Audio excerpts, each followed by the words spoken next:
Over the past 2 months, I have watched every single Smosh video to see how in the world this channel has stuck around for 20 years and to test whether any of their 1,500 videos are actually good. I've been a Smosh fan for about 2 years, but I've never seen their old content, and I want to know, when did they get good? Are they even good now, or am I just in too deep? So we're gonna rank every single year of Smosh. But first, we should get something minorly important out of the way. What the heck even is Smosh, and how did they start? Smosh actually started before YouTube did. YouTube was created in 2005, but Smosh started in 2002, when 15-year-old Anthony Padilla started this Smosh website. When he was a kid, Anthony wanted to be an animator, so he learned how to make flash animations and started posting them on a site called Newgrounds, which was basically YouTube for animated content, but his videos were so bad that they kept getting taken down. I tried to submit stuff on there and it would get blammed, which was like removed from the site because it wasn't good enough. So maybe out of spite, Anthony said screw it, and he made his own website, Smosh.com, where he could post his own animations without fear of them getting taken down. And for a few years, that's all Smosh was. Just a site for Anthony to post wonderful, thought-provoking animations like this one. A perfectly good brownie in the middle of a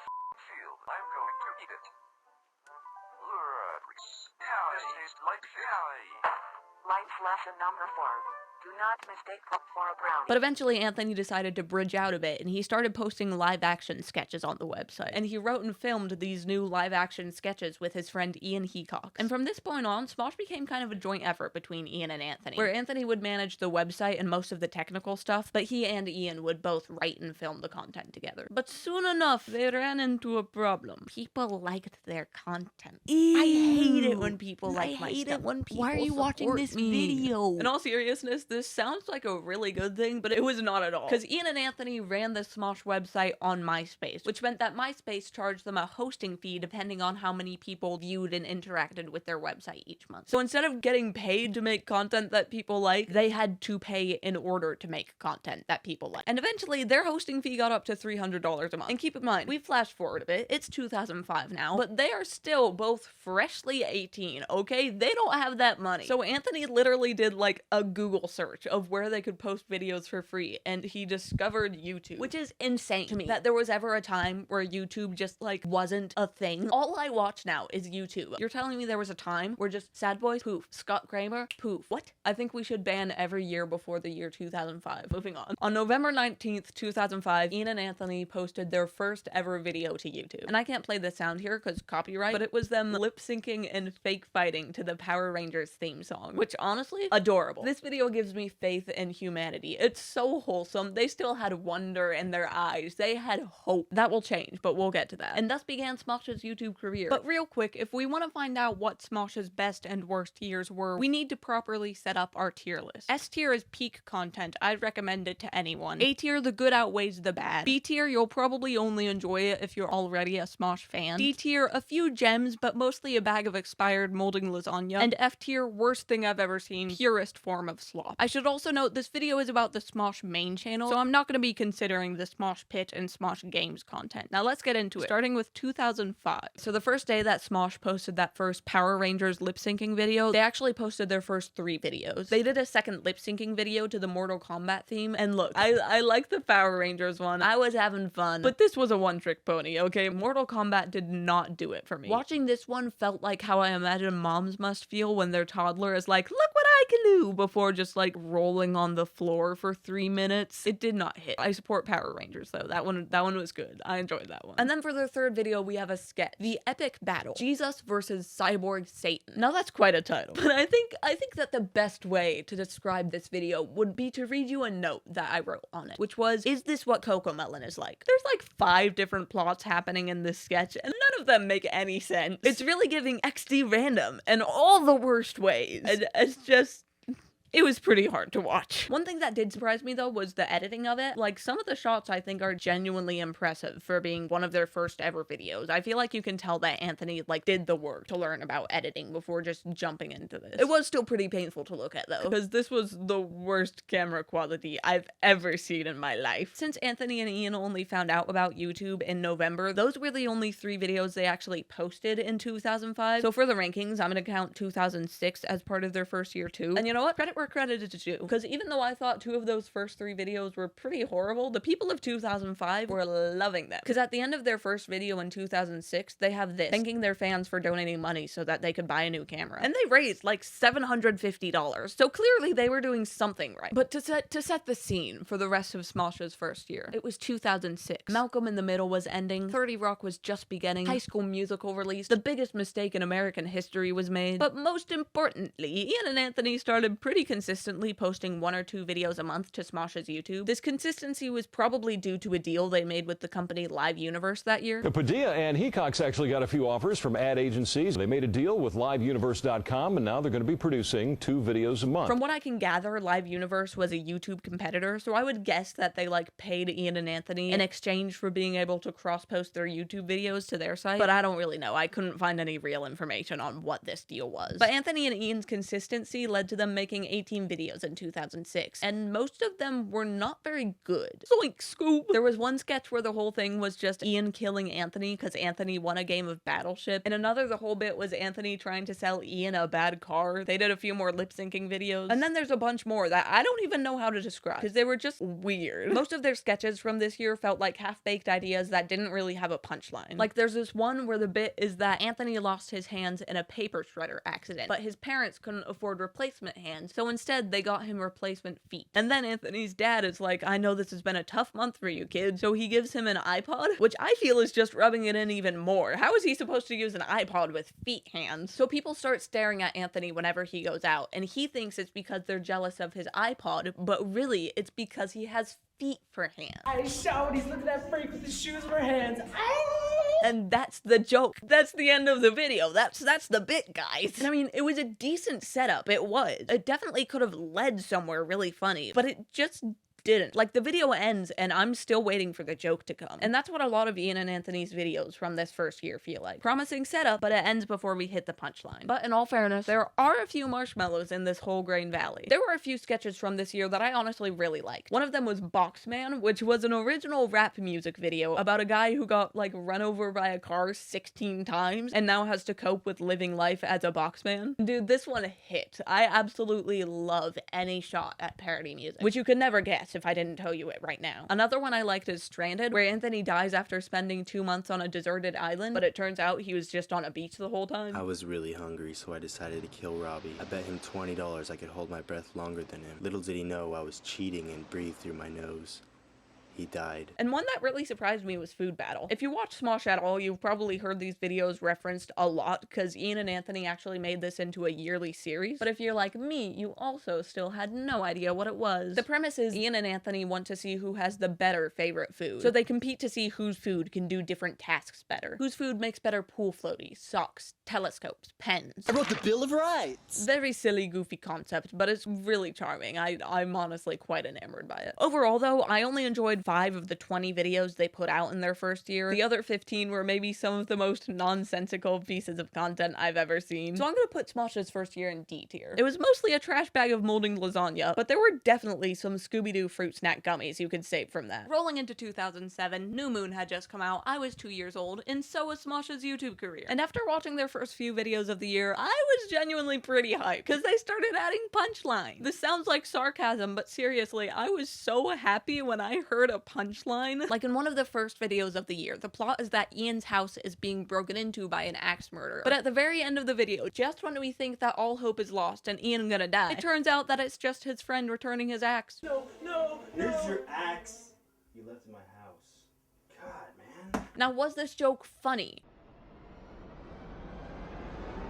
I think so, but it was also my 22nd Smosh video of the day, so who am I to say, really? But it was definitely a punchline, and that is improvement. Their next video was a fake infomercial, which I think is a classic sketch comedy move. Are you tired of struggling to climb up to your bed? Watch as a real-life, satisfied customer reaches all the places he had only dreamed of reaching in the past. A bed! You're not a real comic until you've made a fake infomercial, okay? I really enjoyed this one. It perfectly captures the stupid stupid things that infomercials try to sell you. And it's a little Phineas and Ferb core, which is highest praise.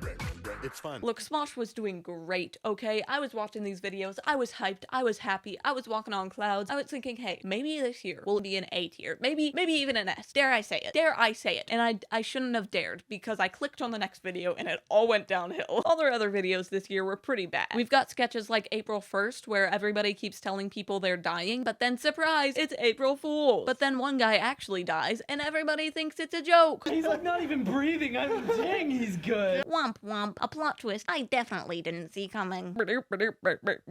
What's the deal with April Fools?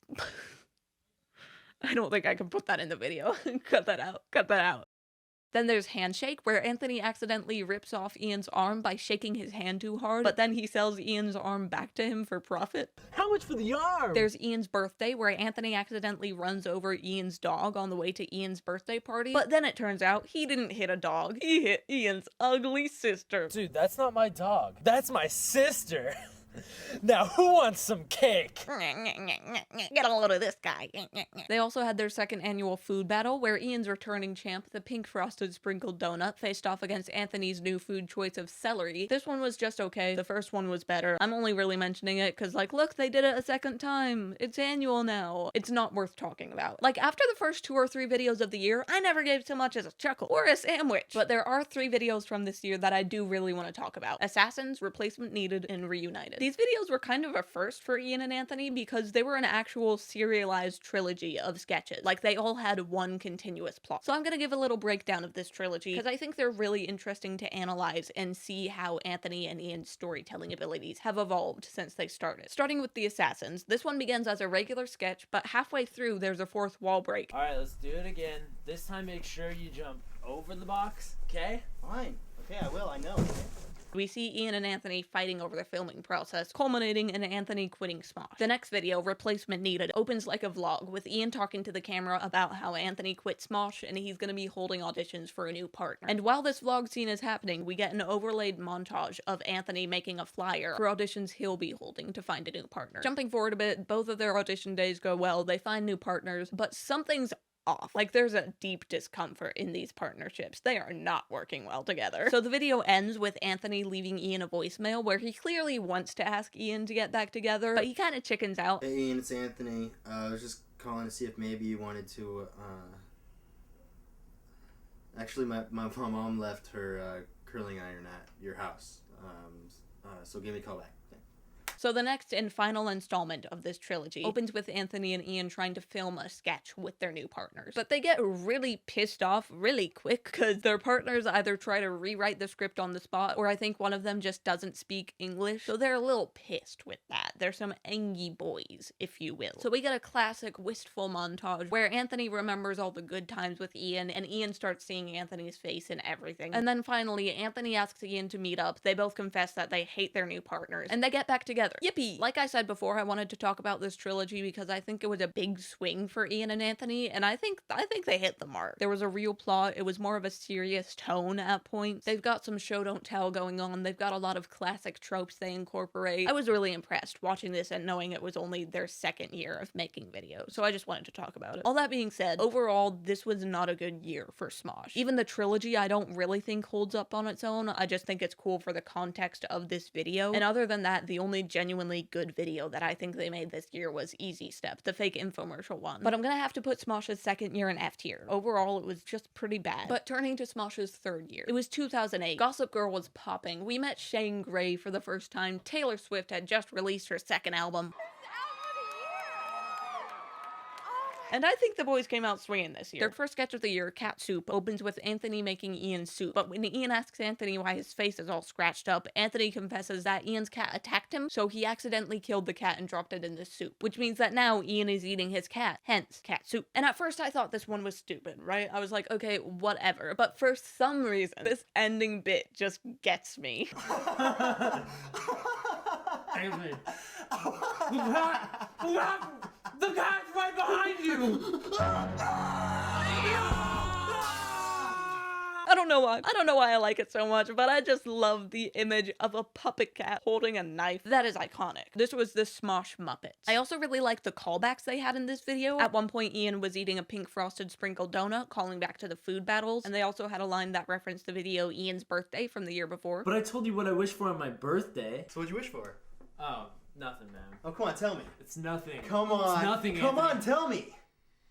A girlfriend, why do you care? It really makes it feel like you're in a Smosh cinematic universe. I thought that was really cool. This video was on the brink of mid, just about to fall off, but the intentionality they had with the callbacks plus puppet cat holding a knife really brought it up for me. End of the day, this video's a fun time. They also had a Boxman sequel, Boxman's Girlfriend, which I quite enjoyed. Again, pretty easy to get me into some parody music. He's wanted for attempted murder, but he still had a girlfriend. And I was quite fond of their next sketch, Left-Handed, where Ian bets Anthony $20 that he can't go a whole day without using his right hand, and hijinks and hilarity ensue. And in the end, Ian got a haircut. He's a real boy Pinocchio. He looks so much better. The bowl cut is dead. It's looking great. Things are looking up. Another sketch they made in the first half of the year was There Will Be Pokemon, which is a spoof of a scene from There Will Be Blood, a movie I have never seen, so I don't really understand it at all. Maybe this is the funniest video ever made. So if you've seen There Will Be Blood, do me a favor, go watch There Will Be Pokemon and let me know if that's funny at all in the comments, because I was just perplexed. Still in 2008, they made what is to this day the most popular video on their channel with 108 million views, Beef and Go. And while I genuinely enjoyed watching this video, I don't think it's 108 million views worthy, and I'm not just being mean. Ian and Anthony agree with me. Your most popular video on YouTube is the Beef and Go video?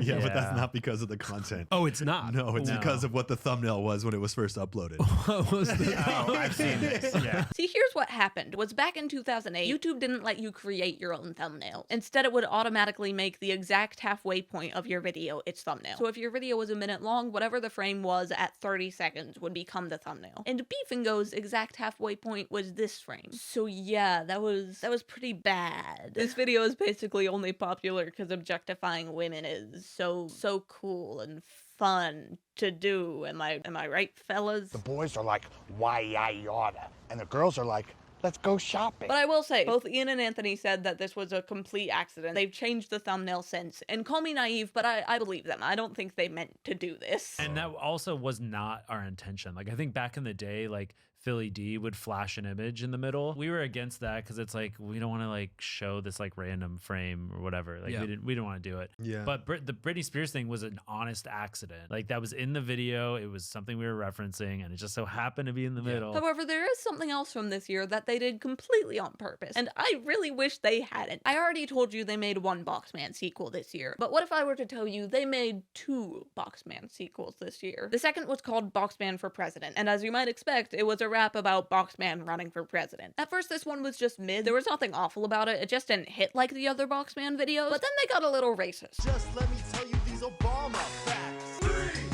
Osama's his brother. So, didn't like that. And I scrolled through so many comments, new and old, but I could find nary a soul talking about this line, okay? I found like 2 comments that were like, wow, that line was a little weird. Nobody was talking about this line. Am I crazy? Am I crazy here? Wasn't that pretty bad? What am I missing here? Why is nobody talking about this? All the comments are just like, haha, he has my vote. Isn't that bad? Is it, what? Is no one, am I wrong? Am I crazy? On that mental breakdown of a note, I'm gonna go get something to eat. Cause I need a break from this.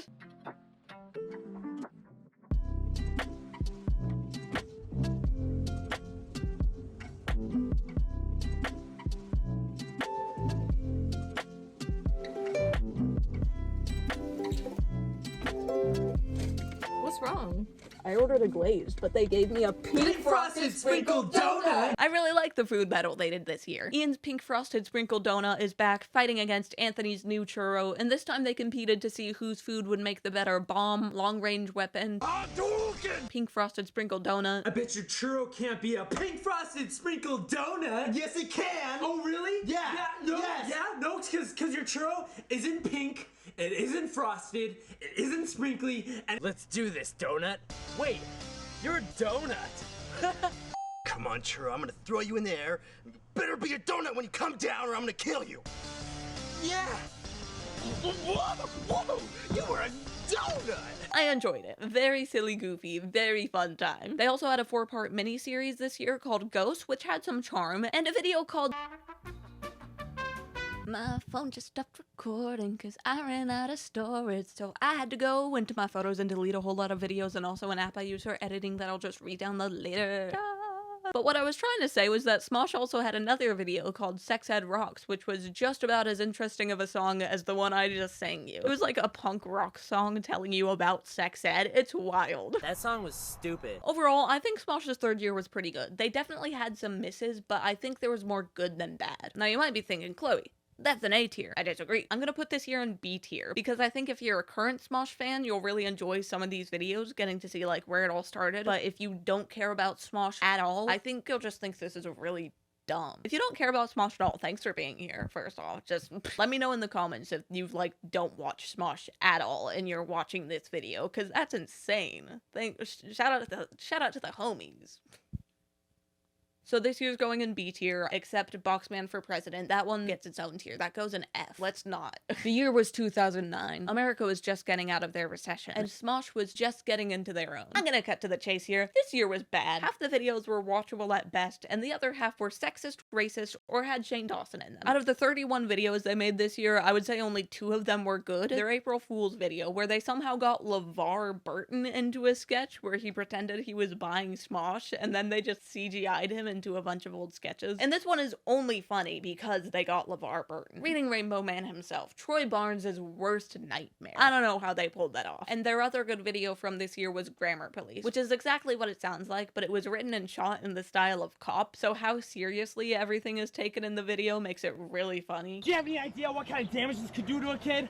He goes his whole life not knowing the difference between a demonstrative adjective and an attributive adjective. Do you want that on your hands? This video is legitimately good. Even if you don't like Smosh at all, go watch this. But yeah, those were the only 2 good videos that year. Out of 31. The score is 2 for 31. Even the food battle was mid. In one of the videos, they almost even acknowledged that they're in a Smosh recession. And if that's not enough to prove it, Ian's bowl cut is back. If that's not a bad sign, tell me what is. This is without a doubt an F tier year. Watching these videos was a joyless experience. But moving on. In 2010, Smosh started posting consistent weekly sketches for the first time, along with 1 or 2 videos a week on Smosh's second channel, plus bonus content on their website. And call me crazy, but I think this was too much for them. They made 120 YouTube videos this year alone, and that's not even counting the bonus content from their website. And look, putting out this much content in 1 year is crazy no matter who you are, but it's borderline concerning when you consider the fact that Ian and Anthony were doing this 100% alone. They wrote, filmed, and edited every main channel sketch and second channel video themselves. They hired any extras they needed, bought all the props. It was a lot. I think I was probably spending somewhere between 20 to 40 hours, depending on the video, each and every week. And they've talked in interviews since about how scared they were of burning out during this time, but they were also terrified of slowing down because they thought YouTube was gonna come crashing down any day, and they had to seize the opportunity to make money from it while they still could. I started to have this fear that maybe this thing was gonna just suddenly collapse. Even in 2011, YouTubers were burning out. And even if they were to assume that YouTube was stable, they still had the fear of becoming irrelevant due to what was at the time a new YouTube feature, the algorithm. See, when YouTube first started, it didn't recommend individual videos to people based on their viewing habit. It was more like a newspaper where everybody saw the same thing. A pre-selected page of featured videos, a page of highest viewed videos, and a page of most liked videos. And this was how Smosh originally drew in its views. We got really lucky because every time we'd upload, there was a very high probability that we would end up in one of these boxes on the front page, and that's how we were gaining a new audience. But when YouTube introduced more personalized video recommendations, they got scared, because what if no one gets recommended their videos? So that was just one more force pushing them to overwork themselves. And I think the degree to which they were overworking themselves this year really shows in their content, because out of the 52 sketches they posted, I laughed once, literally once, at this joke. Whoa. This is amazing. It's so romantic. Their sketches from this year almost felt like high-effort slop. Like, you can tell both from their consistency and the quality of their editing. Ian and Anthony really care about Smosh, and they're trying to make good content. But all the jokes fall really flat, and it feels as if they're putting out content just to be able to say that they put out X amount of content. If you don't nail that audition, we're gonna have to pay for your rent. You don't understand. If I sober up, lasers will shoot out of me freaking eyes. I told you this would happen! Which again, I don't think that perception is true. I think they're really trying their best to put out good content. But they definitely started creating from a fear-based mindset, which really degraded the videos. Also, this was a very homophobic year for them. Like, every other joke was just, that's gay! So for a multitude of reasons, this year is going an F. Smosh's 5th year started pretty much the same as their last. They were releasing weekly videos on their main channel, 2 videos a week on their second channel, plus bonus content on the website. And speaking at least for the main channel, it was all pretty bad. Ian and Anthony kept overworking themselves, which meant the sketches kept getting rushed, which meant I had to watch so many more bad videos. So the year started pretty awful, but then something changed. No one seems to know when exactly it happened, but at some point in 2011, Ian and Anthony sold Smosh to a company called Defy Media, which meant that Defy now had full ownership and full say over the Smosh brand. So like if Ian and Anthony wanted to make a sketch that Defy didn't like, they could just say no and they couldn't do it. And if Defy wanted a sketch made that Ian and Anthony didn't think was funny, they could just force them to make it. So why would Ian and Anthony sell Smosh, a channel that was averaging 15 million views per video, that had just become the 5th channel to ever reach 2 million subscribers, the first channel to ever become monetized? Why would they sell it to some random media company? Why would they give up all control over the thing they poured 6 years of their life into for nothing? I think there are 2 reasons here. For one, they were 24. They knew nothing about how business worked back then, which is something they both openly admit now. So I sold it for $0. Selling for stock means that it's completely valueless unless that company goes public, which it never did. We had no representation. We didn't understand. I don't know if we were purposely taken advantage of, but we were taken advantage of. Should have been a little bit smarter when selling a company, considering it had millions of views. And for 2, in exchange for selling Smosh, they got stability. They became salaried employees of Defy, with their main jobs becoming just the writing and filming of sketches for Smosh. And this meant that both of their fears were taken care of. They didn't have to work on the behind the scenes of Smosh anymore, so they were less likely to burn out. And they signed a 4-year contract with Defy, guaranteeing them a paycheck for the next 4 years. So even if YouTube came crashing down, they knew they'd at least have some kind of job. And while they definitely lost a lot of creative freedom when they sold Smosh, I think the deal pretty much immediately started paying off in terms of content quality. Since Ian and Anthony's jobs were now focused solely on writing and filming, they had a lot more time to put into the sketches, and it showed. They ended up having quite a few sketches this year that were pretty good. I thought their Pokemon in Real Life series was fun, where they showed how stupid the laws of Pokemon Land would be in the real world. Can't talk to you unless you walk in front of me, dumbass! Fine. Where do you think you're going? Let's battle! They also had some bangers like the new Ghostbusters and the Ditto movie trailer, which was, I think, a really fun spoof of the thing. They also had Meeting My Identical Twin, which wasn't the most funny, but it was shot mockumentary style, a format which I am in love with, and it did have some pretty good bits. Ready? Go! Something that fits in your hand. Jelly beans. Yes! They also had Paranormal Easy Bake Oven, which is a tough one to describe, but for the one-sentence horror story, Ian gets possessed by an easy bake oven, and everybody does. Heck, even their lesser videos from 2011 still had some great jokes. Hey class, Christopher Columbus definitely intended to find America. He definitely found America first, and he definitely wasn't responsible for the savage murder of all the natives. Good. I've discovered the alien's weakness! What is it?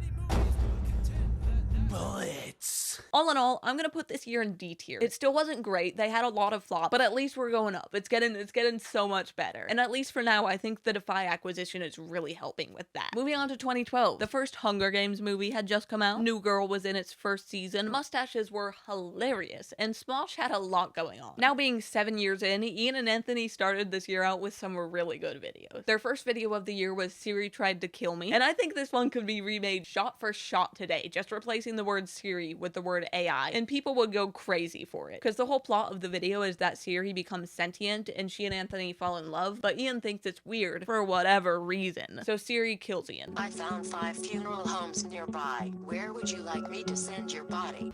Die, you stupid bull-haired idiot. Ha ha ha ha. And like, tell me that this wouldn't get millions of views if it were released today with AI instead of Siri. You can't. Tell me Sad Boys wouldn't have a full episode next week just on that video, okay? You can't. You can't. This video, I think, good back then as is, would still be good today with some minor edits. Their next video was How to Be a Cop, which I thought was quite funny, because they make fun of bad cops the whole time. This one could be re-released today. 0 edits, hit just the same. Step 2. problem solving. If you're having a problem with something, shooting it usually helps. No cash? I really like this one. And like, don't get me wrong, not all cops are bad, but for the ones that are, I fear Smosh 8. Their 4th video of the year, Mimes Are the Worst, was also pretty fun. It shows how mimes would get themselves killed in real life by overcommitting to the bit. Oh god, no, bro! Don't stab me, bro! What the f? And look, I am nothing if not overcommitted to the bit, okay? I would so be the guy to die in a house fire because I was trapped in an invisible box. They also did a Taken parody video, which was alright. And they made what is still the 2nd most viewed video on their channel, Assassin's Creed 3 song. Which I gotta say, what really stuck out to me of this one were brilliant costumes and sets. The visuals are incredible for this video. Now, I do have absolutely no idea what Assassin's Creed is other than video game, but the song was stuck in my head for like a full day after hearing it. So it's vibey. And after those videos, I don't have a single positive note about another video from this year. There were 55 more videos to be seen, and I didn't enjoy a single one. They made a sketch about cults, which had so much potential. Cults are probably the easiest thing to make fun of, but the jokes they made all fell kind of flat in my opinion. Let me go! Sit back and enjoy this enlightening videotape. Whoa! Hi there, kids. Bob Roberts here. Today, I'm gonna brainwash you and teach you how to join a cult. Then they had one called Twilight Zone Deleted Scenes, which is a bit of a rough watch. All the bits in it are like, in a world where moles can talk, in a world where everything sounds like dubstep, in a world where men have boobs, in a world where clothes never fit quite right, and I, Chloe Jarvis, had to blur this woman out because she's wearing so little. There was also a lot of misogyny this year, love that for them, and the award for most misogynistic video of the year goes to Girlfriends in the Wild, where the whole thing is basically just women, am I right? I hate those hoes. Derogatory. The most unstable species is the Expectationist gigantus. You forgot today is our 3-year and 2nd month anniversary? There you are. I've been looking for you everywhere. You're late for our anniversary dinner again. Oh god, guys, this is the worst species of girlfriend, known as the pissed off all the timers. As you can see, my father has completely caved into all this creature's demands. His species is known as the gigantic Brachiosaurus. They also made a joke about eating disorders being good for weight loss, which, hey, maybe let's not, please. And there's one video where I'm pretty sure they made a joke about human trafficking. See, dude, my life is pretty much perfect now. Help. Bad man. Call police. You're right. I should go get one. I really hope I'm wrong here. I don't want this to be a human trafficking joke. If there's anything else you guys can see this joke being about, please tell me. I want so badly to be wrong. There were also a lot of really odd sketches this year. Ones that weren't exactly offensive, but they did make me regret my life choices. Mostly the one to make this video. There was one where Ian had a nipple ball, and he and Anthony talk about how you can't show boobs on YouTube, and then at the end, Anthony literally steals a girl's boobs. What the hell? Pretty cool, huh? Just got him. In another, Ian gets invited into the People Eliminating Nefariousness 15 club, and he sings a whole song about how excited he is and how this is gonna be so cool, and then the sketch culminates with him realizing that Pen 15 looks like penis when you spell it out. And that's the joke. It's not even a surprising plot twist. The video is literally called Pen 15 Club. You could see it coming from light years away. If I were in the Millennium Falcon on Tatooine, I could still see the punchline coming from there. And these are just 2 of their not so great videos from this year. There are so many others that are just not worth mentioning or are so weird. I don't even know how I would begin to describe them. Legitimately, I think this was their worst year yet. Because the content was not just not good, it was actively bad. A wedding ring. Will you marry me? Oh my god. Huh? Do you like it? Oh! And you may be thinking to yourself, what the heck, Chloe? I thought this whole Smosh selling to Defy was supposed to fix this whole thing. To which I would say, yeah, I think it was. But very quickly after buying Smosh, Defy fell into madness and started their lifelong journey of screwing Ian and Anthony over. Because along with posting their weekly sketches on the main channel, Defy had Ian and Anthony up their posting schedule from 2 to 3 videos a week on Smosh's second channel, as well as start 2 new channels, Shut Up Cartoons and Smosh Games. Shut Up Cartoons launched 17 original cartoon miniseries that year, airing about 4 episodes a week, and Smosh Games started posting 11 videos a week, about 2 every weekday, which meant that as a whole, the Smosh brand was posting 19 videos a week. And to be fair, Ian and Anthony were not in all of the videos anymore. They were always in the main channel sketches, and they ran 2 of the series on the Smosh second channel, but Defy hired another cast member to star in the 3rd series on the channel, plus 5 other cast members to run Smosh Games, and they had full-time animators and voice actors working on Shut Up Cartoons. But Ian and Anthony still had to appear in a lot of the content. Like, sure, they weren't the main cast for Smosh Games, but they still appeared in a lot of the videos, and they voice acted for a few of the characters on Shut Up Cartoons. So this year was absolutely awful. It's going an F, but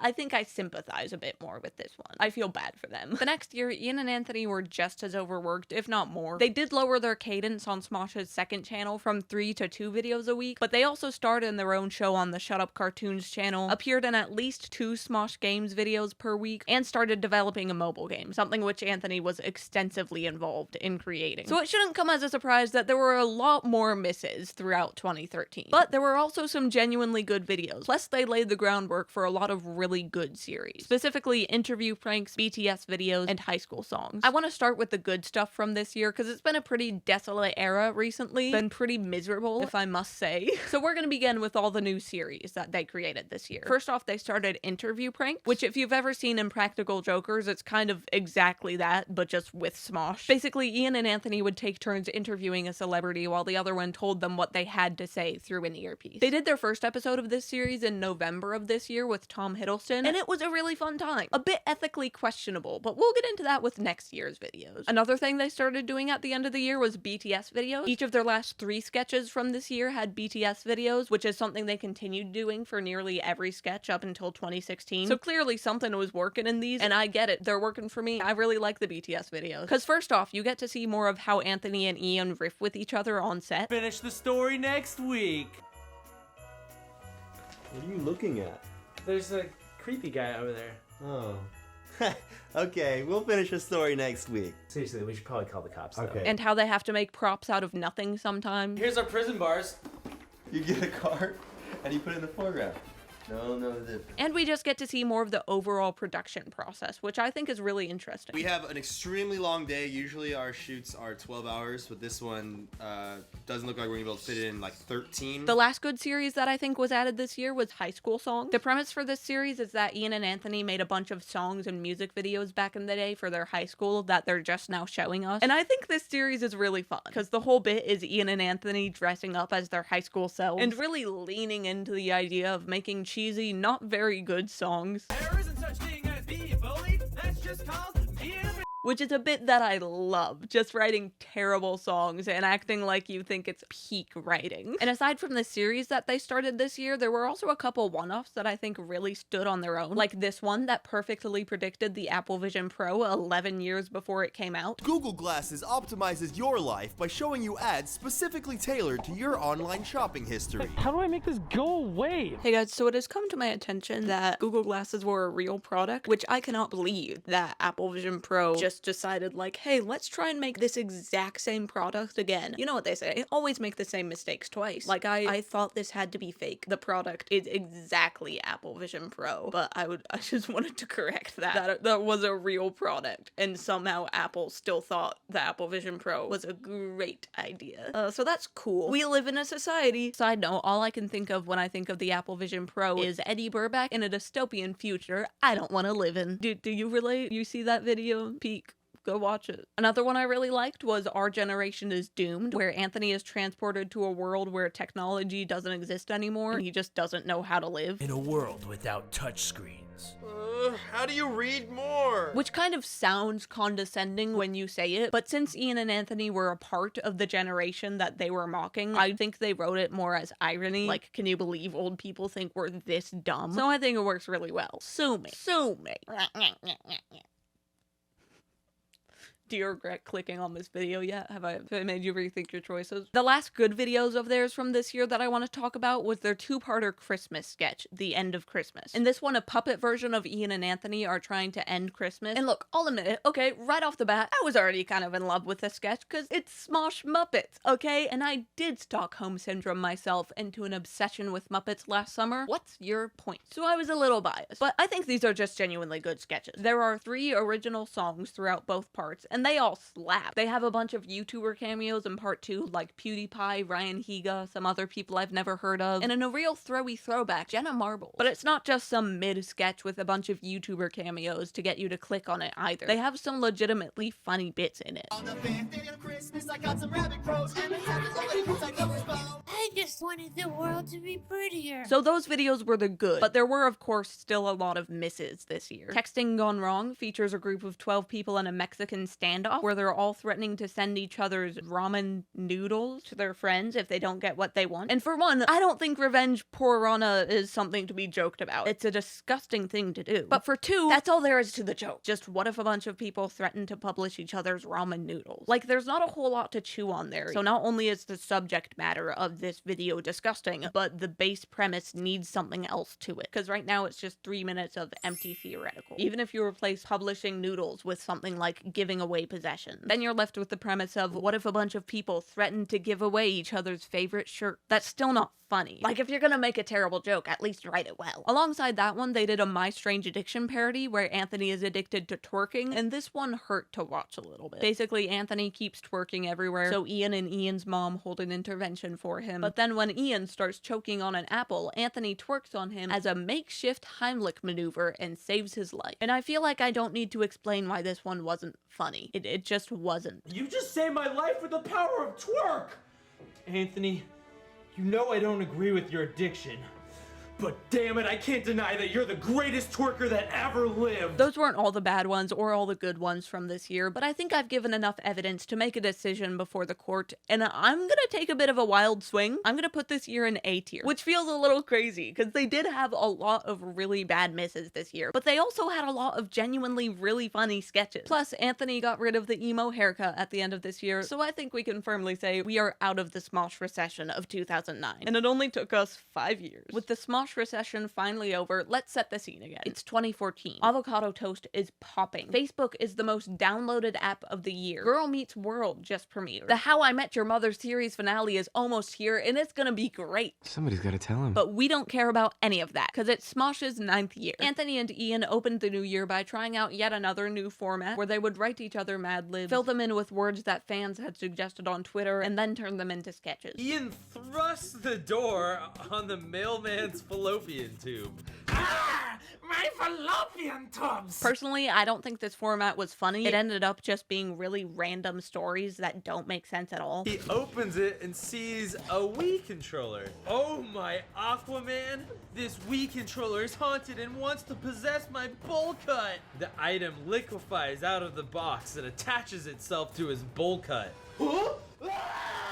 Which I know is what Mad Libs is meant to be, but I was a firm Mad Libs hater, even as a kid, because they made no sense. And it doesn't look like the fans liked this format much either, because they did one more of these videos this year, and then never again. Their next video of the year was called Mole Easter Moon, which was not about that. Thank goodness. I was so scared clicking on this video, okay? It's not about that. Instead, it was a Bloody Mary Beetlejuice type spoof, where if someone sends you this moon emoji 3 times, it comes to kill you, which still wasn't funny, but at least it wasn't about a mole's Easter. I feel like they could have named it anything else though, and that would have been a better decision. What about just Moon? Just call it Moon. I think that's better. As you might be gathering, Smosh had quite a few more flops this year, with another one being Real Mario Lava Floor. In this one, Ian is about to beat the lava level of Mario on his Game Boy, but Anthony wants to beat it first, so he slaps the Game Boy out of Ian's hand and it flies across the room. Dude! But then when Ian tries to go grab the Game Boy, he realizes that the real life floor has also turned to lava. So the rest of the video is Ian and Anthony playing Floor is Lava with some Mario references thrown in. Damn it, why'd I have to go second? I hate to tell you this, man, but I kinda ate a lot of Chipotle today. Like, a lot. And look, there's barely even a joke here. I don't think this one is terrible. It's just not good. Like, what did I watch this for? What is this? And that's how most of their worst videos from this year are. None of them are atrociously bad. They're just like, oh, Okay. In another video, they get stuck in slow motion, and we just watch them do stuff in slow motion for 5 minutes, and that's it. The sign right here. Right there. Just sign right there, buddy boy. It reminds me a lot of their first few years, where a lot of their videos were just missing punchlines. But there were a lot of good videos from this year too. All the BTSs were really fun. I enjoyed getting to see more of the production side of sketches. Did I actually hit you? Yeah. Sorry. I literally felt my nose crack sideways. Did I break it? And then I moved it back. They continued their high school songs series with a prom-themed song, and they did 2 more celebrity interview pranks, one with The Rock and one with Emma Watson. I mentioned earlier that I'm not quite sure how to feel about these interview pranks, because while they're a fun train wreck to watch, I also question the ethics of them a bit, and you can definitely see what I mean with the Emma Watson video. For this one, Ian and Anthony had one of the Smosh Games cast members ask Emma a series of questions that are essentially just, will you go out with me? In the movie Noah, the boat is made out of would you go on a date with me? And Emma looks so uncomfortable the whole time. And I don't know how much she was prepped for this interview. Maybe she knew exactly what she was walking into and she's just playing up her discomfort for the cameras. So the question is, would you go on a date with me? Yes. Yes! Given how little context we have, I'm not sure whether these prank interviews fall in the good or the bad category. So let me know in the comments what you think, because I'm a little torn, but I also think pranks kind of need to die. Aside from all their series, Smosh also had some banger one-offs this year. We've got Movies versus Reality, which roasts every stupid movie trope into utter oblivion. Help! Don't worry, I'll save you. Fire!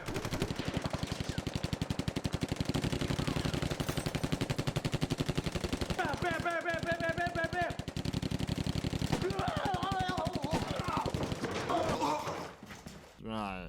Help! Don't worry, I'll save you. I loved this video, okay? It might actually be one of my favorites they've made so far. I'd absolutely recommend giving it a watch. They also made Jurassic Pokemon, a spoof trailer for if Jurassic Park was about Pokemon instead of dinosaurs, which is just okay, but there's this one bit in it that I absolutely love, because I swear this happens in every single horror movie. Starring a woman who can't tell the difference between real and fake hands. Oh, thank God you're here, stereotypical Australian hunter guy. And in an utterly iconic move, they did a 1-hour special as their April Fool's video this year, where it starts really intense, with the guys waking up bloody and bruised in a room full of dead bodies. And then Anthony says, We have a package to deliver. and the next 58 minutes of the video is a one-shot of them taking a completely normal walk around their neighborhood. Just a regular walk. They barely even say anything. Whew, some shade.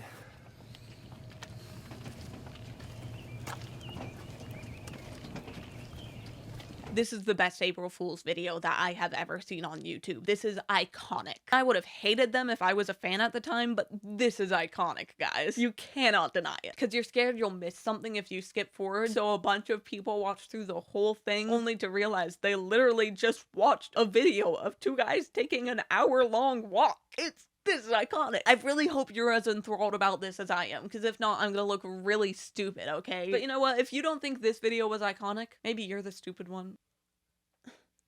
Skibbity. Sorry. This is the kind of prank that I can get behind. At the end of the day, it's harmless, but it is a synonym for iconic, because I've said that word too much now. Iconic.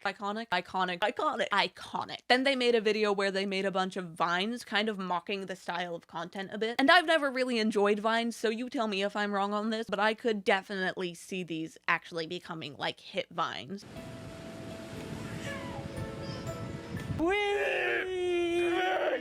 I think this one's a real hee-hee-ha-ha time. If TV shows were real too was also pretty funny, and they did a conjoined challenge where they tried to do different activities while being stuck in the same shirt. I thought that was a fun time too. And you gotta say no! Say bad! No! Bad, bad! No! Bad! Bad dough. Honestly, I think we've got another A tier on our hands here, because while there were definitely a lot of flops, the videos that they did well, they did really well. Dare I say, we've got some certified bangers on our hands here. I'm really sorry I just said that. I shouldn't have dared. We're now in 2015, Smosh's 10th year, and with the 10th year came the OG Smoshcast. Not to be confused with the OG Smoshcast. I'm talking about these guys, the Smosh Squad, as they were called. See, Defy was on a mission to scale Smosh into a media empire as fast as they could. They wanted to be the Disney of YouTube. But in order to make a real empire, they needed to diversify their cast, or else the brand would die with Ian and Anthony. So they started integrating a new cast of characters, and they started integrating them hard. We hired on 5 cast members, and they were like, put them in videos now. They need to be in everything. Oh, wow, and that's you need to jarring. get as Yeah. much of them in there as possible. You need to warm up the audience to them immediately because we have all these ideas for new It's shows. not a that we slow wanna warm up though. launch. That's like a scalding hot. The Smosh Squad was made up of 5 members: Keith, Olivia, Noah, Courtney, and Shane. And by July of 2015, they started appearing in every single sketch on the main channel. And not just as side characters, but as the stars of sketches. There were some sketches that Ian and Anthony were barely even in. Plus, the Smosh Squad led a few more personality-based solo series on Smosh's second channel. Most notably a series called Squad Vlogs, where they'd try things like pole dancing classes or skydiving, or just play games together. And for my Smosh fans watching, here's each of their first videos on the main channel if you want to go watch them. There were a few videos from this year that really stuck out to me, for better or for worse, so let's start yapping. Starting with the good, we had the truth behind emojis, which makes fun of how weird the Apple emoji selection is. Anybody have any ideas for some more emojis? Listen, I don't really know what it is. And at the time this sketch was made, you still couldn't change the skin color of emojis, so they had some good bits about that specifically. We need to represent every race, color, and creed with these emojis. So what better way to do that than to include the most underrepresented race of all time? Santa Claus! You! I really like this video. I've never actually considered before how stupid it is that there are 12 train emojis, 4 obscure document emojis, and 2 paperclip emojis. When has anyone ever needed 1 paperclip emoji? Okay, what is this? They also did another prank interview on Jennifer Lawrence, but there was a twist, which was that Jennifer was in on it the whole time. So while Anthony was telling Ian what to say through an earpiece, unbeknownst to either of them, Liam Hemsworth and Josh Hutcherson were also telling Jennifer Lawrence what to do through an earpiece. And everything got so awkward so quick. At times they were terrified. My friend was supposed to do this, but, you know, I volunteered as tribute, so, you know. What's that from? I don't know. I think it was, I think it was Titanic. I don't really remember. It was from my movie. No, it was from my movie. At times they were pissed. Like PETA? Oh, you're making a dumb Hunger Games thing. Yeah. Got it. Pita bread. Oh, man. Dude, we are so full of funny jokes. We're so full of funny jokes. This was iconic. This is maybe the most fun I've had watching a Smosh video so far. I am being so for real. Smosh fan or not, you've got to go watch this video. I am obsessed. Another pretty iconic one from this year was Tom Cruise is My Roommate, where Shane plays the role of Tom Cruise as Ian and Anthony's roommate. And good gosh, Shane does such a bloody good Tom Cruise impression. He is so unhinged. Roommates! Roomados! Doing karate with my roomati. They also made another really big move this year because they started Every Blank Ever, a sketch series where they do a bunch of 2 or 3 line scenes poking fun at different subjects. What is this? It's unsweetened almond milk! What the hell is that? It's vegan, Santa! What? You like feasting off the pussy secretion of innocent creatures? Every Christmas ever. And to this day, this was one of Smosh's longest running series because it ran for 7 years, from May of 2015 to January of 2022. Like, this ran longer than Teen Wolf, Community, New Girl, I think. And I can totally see why it ran for so long, because the concept is genius. Because it gives you a clearly branded series that people can know Smosh by, but it doesn't put you into too much of a box, because it can be about literally anything. It's every blank ever. You put whatever you want in the blank. Like, from a marketing perspective, this was brilliant. And I say this as someone who took one marketing class 4 years ago. So trust me, I should know. Of course, like any series, it had its hits and its misses, but here are a few of my favorite bits from the series this year. It's so nice to celebrate this lovely holiday that's all about bringing our family together. Actually, it's about our ancestors violating and pillaging our land's natives so that we may take their gold and their resources and build a great nation atop their rotting corpses. And now I've got to take you on a tangent real quick, because reaching this part in Smosh's history is a big deal for me in this watch through. Because while I only became a consistent viewer of Smosh about 2 years ago, I had a brief stint in 2018 where I was addicted to Every Blink Ever. I had no clue what Smosh was, I didn't even know they had other channels, but I knew that I lived, laughed, loved Every Blink Ever. The catch is, I was a bit of a sheltered child, and Smosh makes some more adult jokes, so I felt so bad. Watching these videos without asking my mom's permission was legitimately the worst thing I could possibly do in my mind. The guilt ate me alive. So eventually I stopped. But that era of my life remains like a core memory for me, because that was like some of the first YouTube videos I had ever watched. Because this was my truly embarrassing roster of channels when I first got on YouTube, and one of these things is very much not like the other. So this is a big moment for me. I'm excited to get to 2018 and see if I actually remember any of the videos. But enough about me in 2018. Let's talk about what Smosh did wrong in 2015. There are 2 sketches in particular that I really want to talk about. The first is the new Ant-Man, where I don't even think there's a single joke made. Sometimes it feels like Anthony and Ian are missing a punchline for the joke, but it feels like they're missing the setup for this one too. In the BTS video for this sketch, even they seem to have no clue what they're filming. It's a video about Ian having too many cloaks, so he gets shrunk in order to not clean it up by a magical ant.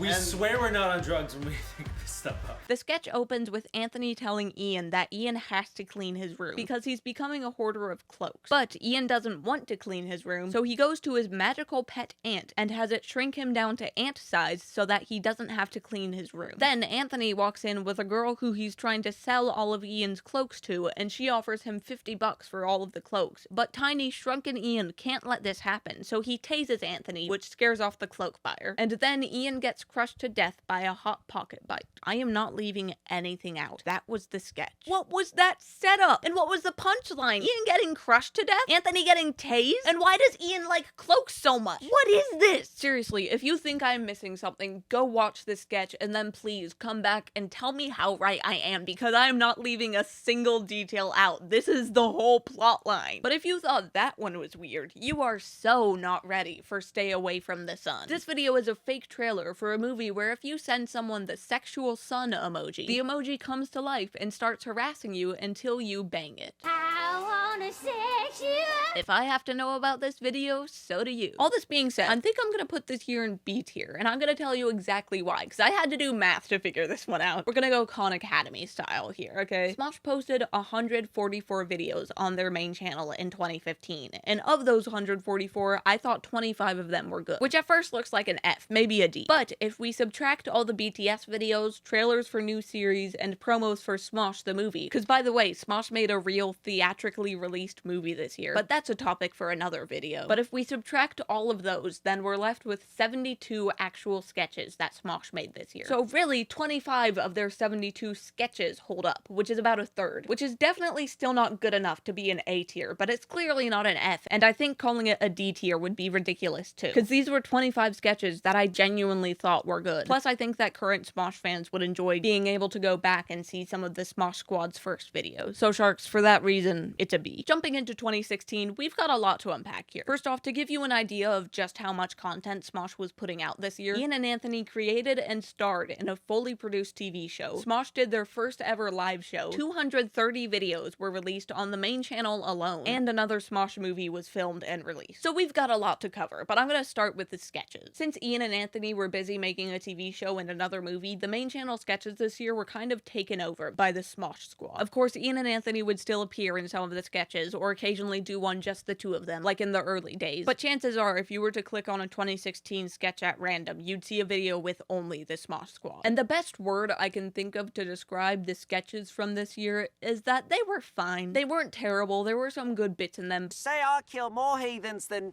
Percival over here. Will I be bequeathed with more tracts? No, you all get the same size tract. Well, that certainly doesn't incentivize productivity within your workforce. I mean, you really should rethink the whole infrastructure. Shut up! Okay. But it was a very meh year. And I think what made this year so meh was that with the creation of Every Blank Ever, most of their sketches started to aim for funny because it's true comedy, but they didn't really hit right, so it became more of not very funny, but I guess kinda true. Like in their video, Every Boyfriend Ever. All the bits elicited a feeling feeling of, oh yes, that stereotype does exist, you got it. But if they wanted it to be funny, they needed to do more than just point out a stereotype, because that alone isn't really a joke. Are you even listening? You know I don't listen? Because it's a totally useless and stupid subject. Who cares if Lisa can't make coffee pods at home? So what do you think is more important?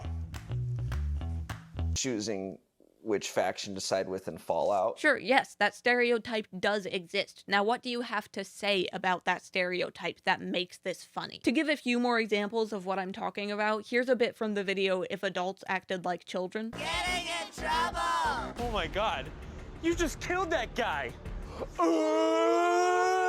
And yeah, that's a thing kids do. It's true. These are adults literally acting like children. But just because it's true doesn't automatically make it funny. Comedy hinges on surprises, on subverting our expectations. So when the punchline is, isn't this exactly what you would have expected? It's not funny anymore. Maybe this one could have been better if we saw the adults oohing and then it was revealed that the thing the person was in trouble for was murder. So we would have expected that they were oohing at a smaller mistake, and then those expectations would have been subverted when we saw that it was a reaction to literal murder. You're gonna be in so much trouble! But I don't think the joke works as is, because they do the opposite, where the question is, how is everyone gonna react to the fact that this girl just murdered someone? But we already know the premise of the video. It's if adults acted like children. So you can at least vaguely predict what's coming next, which takes away the humor because our expectations are no longer subverted when the reaction is just oohing. And maybe I'm overthinking this a little. Maybe you're watching these clips and going hee hee ha ha. And if so, that's great. That is wonderful. I'm genuinely happy for you if you think these jokes are funny. And if you do, please let me know, because maybe I'm the problem. Maybe I've just watched too much Smosh at this point. I'm all smoshed out. But at least for now, I don't like it. I don't think this is good content. Please fight me in the comments if you want about any opinion I say in this video. I'm interested to see what other people actually think. I've been stuck in a Smosh loop inside my head for a month, so... Of course, not every sketch from this year was bad. There were a few I really liked, like Adult Magic School Bus, where Miss Frizzle has a psychotic break. You just lost the best thing you ever had. Or What If Donald Trump, which I really wish wasn't still relevant today. Your Honor, you're a whore.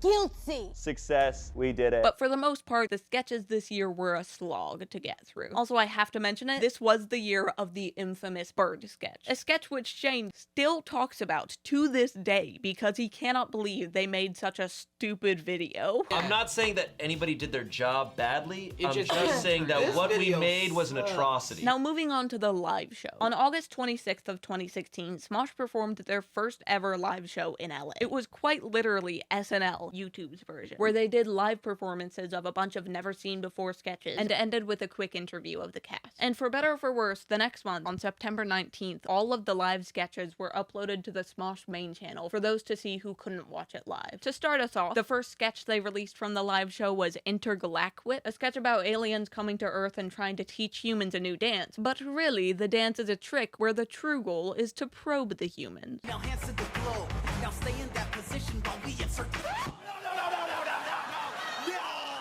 And much like SNL, the funniest part of this sketch was watching everybody break at the end, because other than that, it wasn't funny, it was just weird. The premise truly is just aliens try to trick humans into letting them probe them through dance. And I don't get it. Not a he did I ha. But I will say this one seemed to hit for other people, because Shane mentioned on a podcast in 2019 that this was one of his top 3 sketches Smosh ever made. So my number 2. This is probably going to be a lot of people's number 1s, because I think this is just like on another level. It's Intergalactic.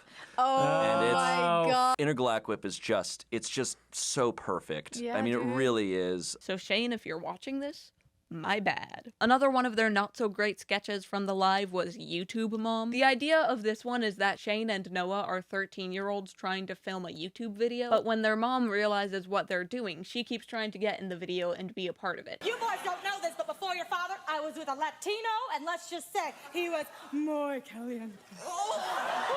And I think part of the reason that I dislike this one so much is that I'm so tired of the trope of moms suck, kids. Aren't they so embarrassing? Like, stop it. I love my mom. Stop. Plus, it just goes on for so long. There's like a full 3.5 minutes of a mom trying to embarrass her kids. Like, we get it, okay? You please stop. Quit while you're ahead. Or at least before you get even more behind than you started. Of course, there were some hits from the live show. They did another My Strange Addiction spoof called My Pokemon Addiction, where Ian slowly slowly descends into madness, starts talking like Ash, and tries catching Anthony in a Pokeball. Now get in the ball! No! Get the ball in! What are you so... There was also Hangman, which takes place in the olden days, and the bit is that everyone is really bad at Hangman, which doesn't sound good at all, but trust me, it's funny. And then the last one from the live show that I enjoyed was GIF Wireless, which I will not attempt to describe here in any way because it will sound incredibly stupid if I do. I know this because I tried writing out a description of it, and then I reread it, and I thought, wow, that sounds like the dumbest thing I've ever seen. So I just gave up on that part. So all in all, I'd say the live show was alright. It definitely had a better hit ratio than SNL, which is not saying a lot, but it was chill. It was a chill time. Next up, we've got to talk about the TV show that Anthony and Ian made, which was also released on the main channel, Part-Timers. This was very weird because it was a fully produced, like, professional TV show that ran for 2 seasons, totaling 21 episodes, which was very much not what Smosh had been up to this point. It stood in stark contrast to their usual one-off sketches. The show felt a lot more corporate than their normal sketches, in large part because they hired a bunch of random actors with no connection to Smosh to star in the show, alongside Ian and Anthony. And Ian and Anthony were barely even in some of the episodes, so most of the time we were just watching a bunch of actors we didn't know, and a truthfully pretty poorly written TV show. This show did not feel like a Smosh production at all, and if we're being so honest, I don't think it had any business being on the Smosh main channel. It felt like if the first season of The Office started airing on Daniel Thrasher's channel, you'd just be confused. Like, what am I doing here? Where's Daniel and the surprise microphone? I have a lot to say on this series, but I'm not gonna get into all of it now, because I could yap for a while. I'm honestly thinking about making a separate video for it sometime, so let me know if that's something you would want to see. But for now, suffice to say, it wasn't enjoyable, and it did not belong on this channel. Anthony and Ian also made a second Smosh movie this year, which I don't really have anything to say on, because I didn't watch it. Because while it was technically released on their main channel, I am not getting YouTube Premium for this video. I just wanted to let you know that this movie happened this year, just to get an idea of how much Smosh was doing in 2016. Oh, and one last thing I almost forgot to mention, they ended Food Battle this year. After 11 years, series finale Food Battle, which I honestly didn't know was gonna happen. I was shocked. Goodbye, Donut. Goodbye, Food Battle.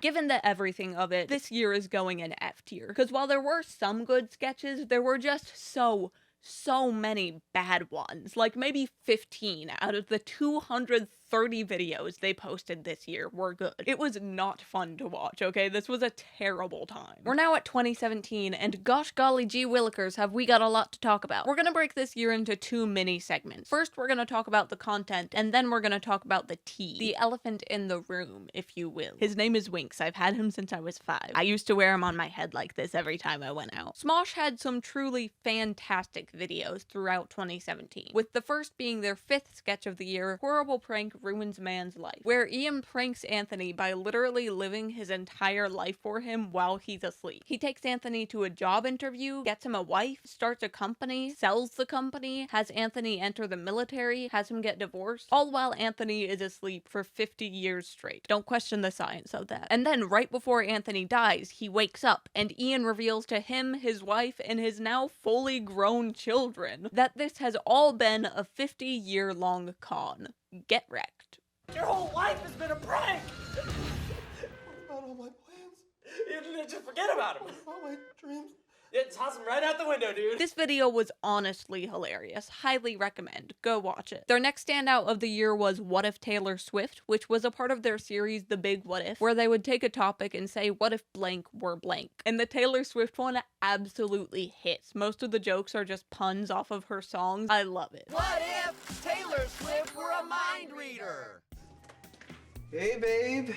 Guess what board game I got you?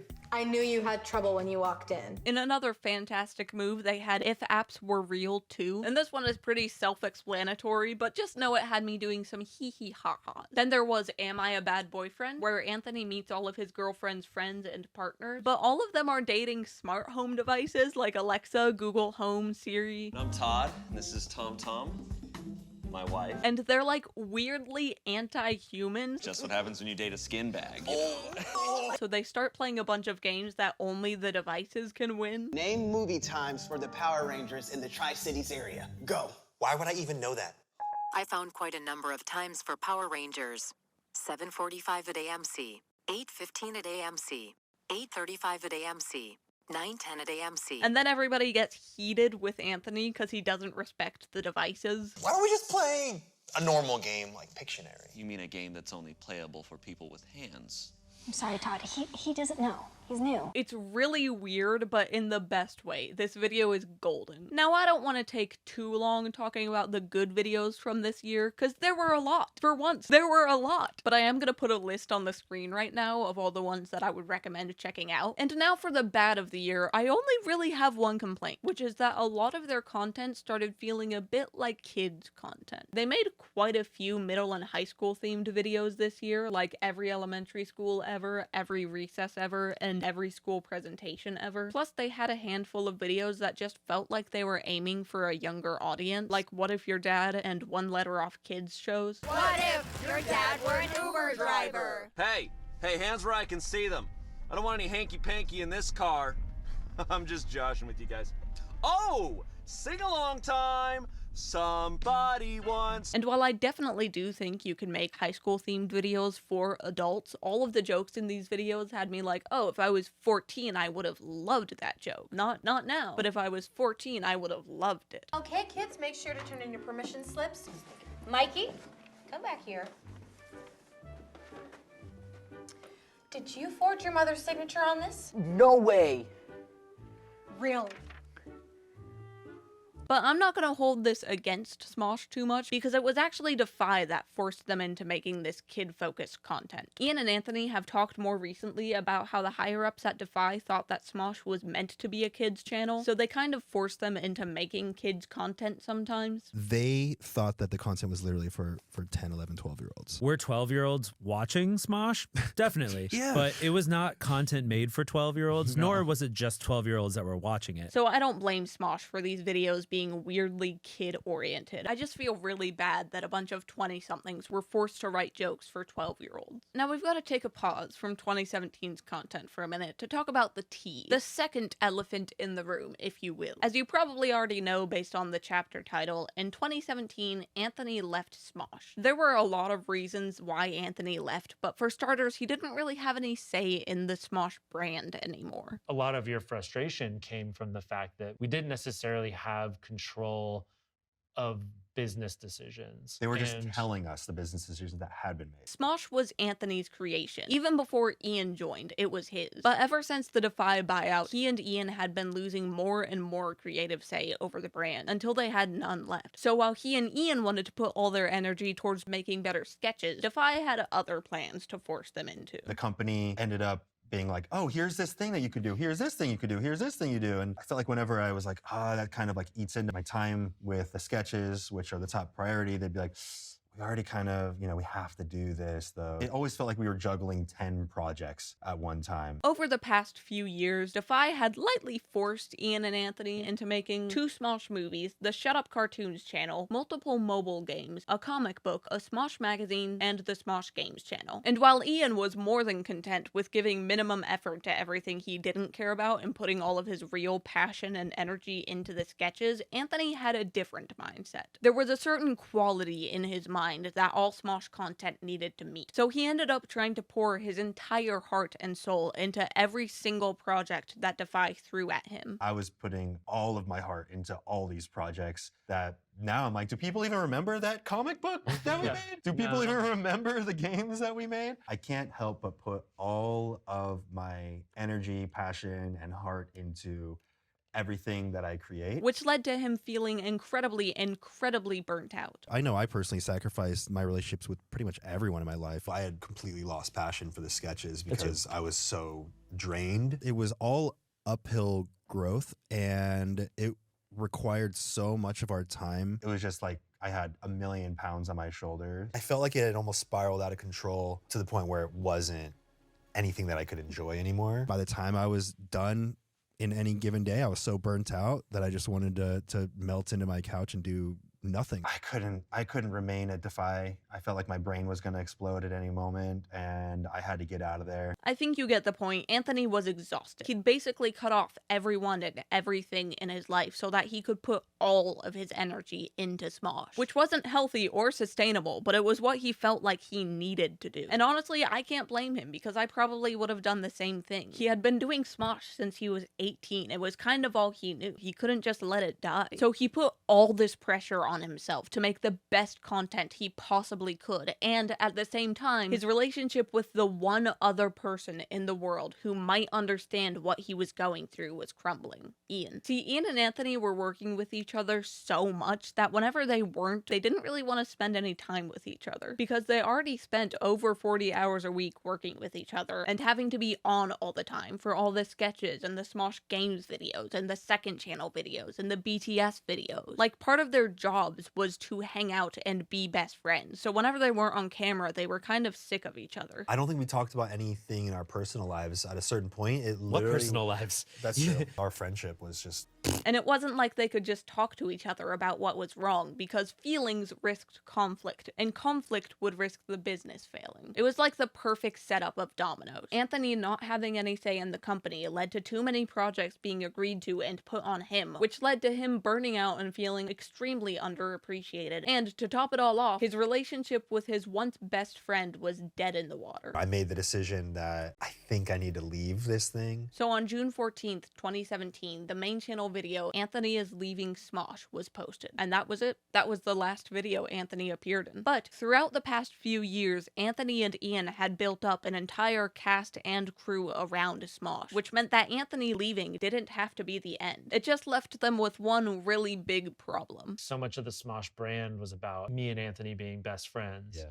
So without Anthony in the picture, what is Smosh? Ian was left with the job of redefining Smosh's brand, because if the base premise was no longer two best friends making videos, then what was Smosh? And I hate to do it, but I have to give credit to Defy here, because I think their push to integrate the Smosh squad so hard in 2015 gave Ian a really easy pivot for the brand, because even without Anthony, Smosh's premise was able to stay the exact same. It was still friends making content together. It's just different friends now. I can't wait to move in and turn this gingerbread house into a gingerbread home.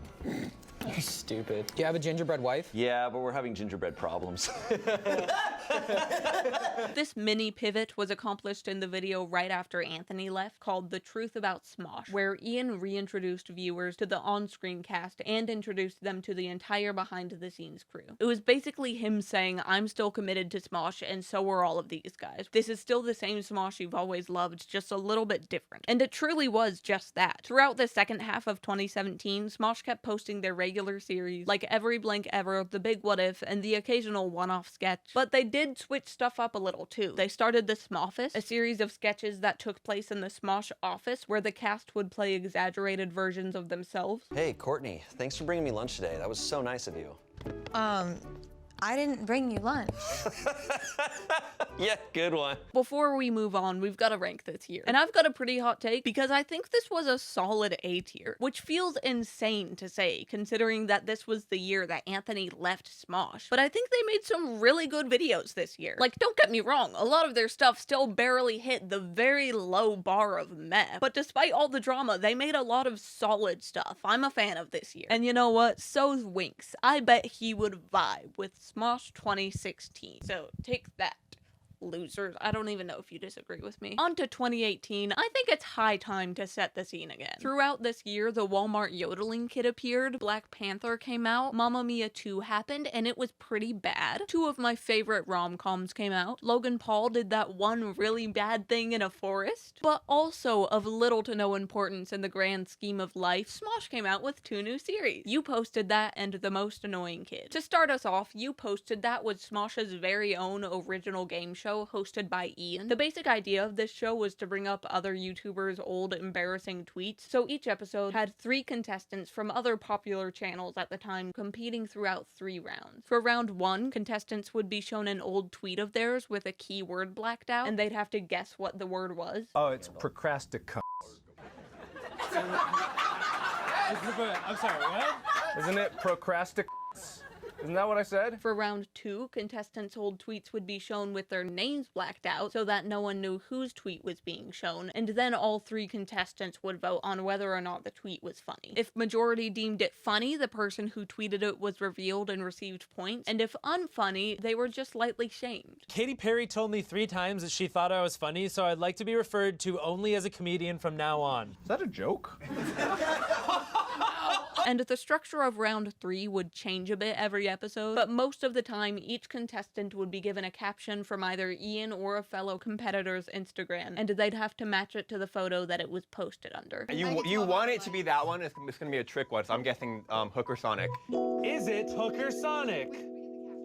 And that was the game. I really hope that all made sense because apparently it's really hard to concisely describe a game show. I really enjoyed this series. Not only do you get to see funny people's dumbest tweets, but it's also just a gamified form of entertainment, which is something I love and I think works really well on YouTube nowadays because we get to actually play along with the people in the video. So it adds a whole new level of interactiveness. I think that's a big reason why drafting segments work so well on podcasts now, or why Reddit reading podcasts are so big, because people enjoy getting to watch the people that they like play a game and play along themselves. We like getting to hear what 5 cartoon characters Scott Kramer thinks could win in a fight while we make our own list. We enjoy getting to hear Morgan's take on who the a-hole is while also formulating our own opinion, and we enjoy watching Markiplier guess what he tweeted that one time in 2017 while we guess with him. It's like the 2-for-1 special of entertainment. It's the IHOP of YouTube, because you get to stimulate your brain a little and play along if you want, but if not, you can just sit back, relax, enjoy those fellas play. I think this show was a brilliant move, and I really enjoyed it. Even if you don't want to play along, you still get to see Matt Pat's old tweets, which is still a really fun time. I'm a tryhard. There are 2 specific things from this show that I want to mention, though. First off, I'm a liar. The show technically did not start in 2018, it started in 2017, and by technically, I mean extremely literally. The first episode aired in November of 2017. But I'm just lumping it all into 2018, because 5 out of the 9 episodes in its first season were aired in 2018, so like majority vote, and also it feels like a very distinct part of Smosh's post-Anthony era. It feels like a very intentional move of we have to diversify more now that Anthony is gone. Where's Anthony?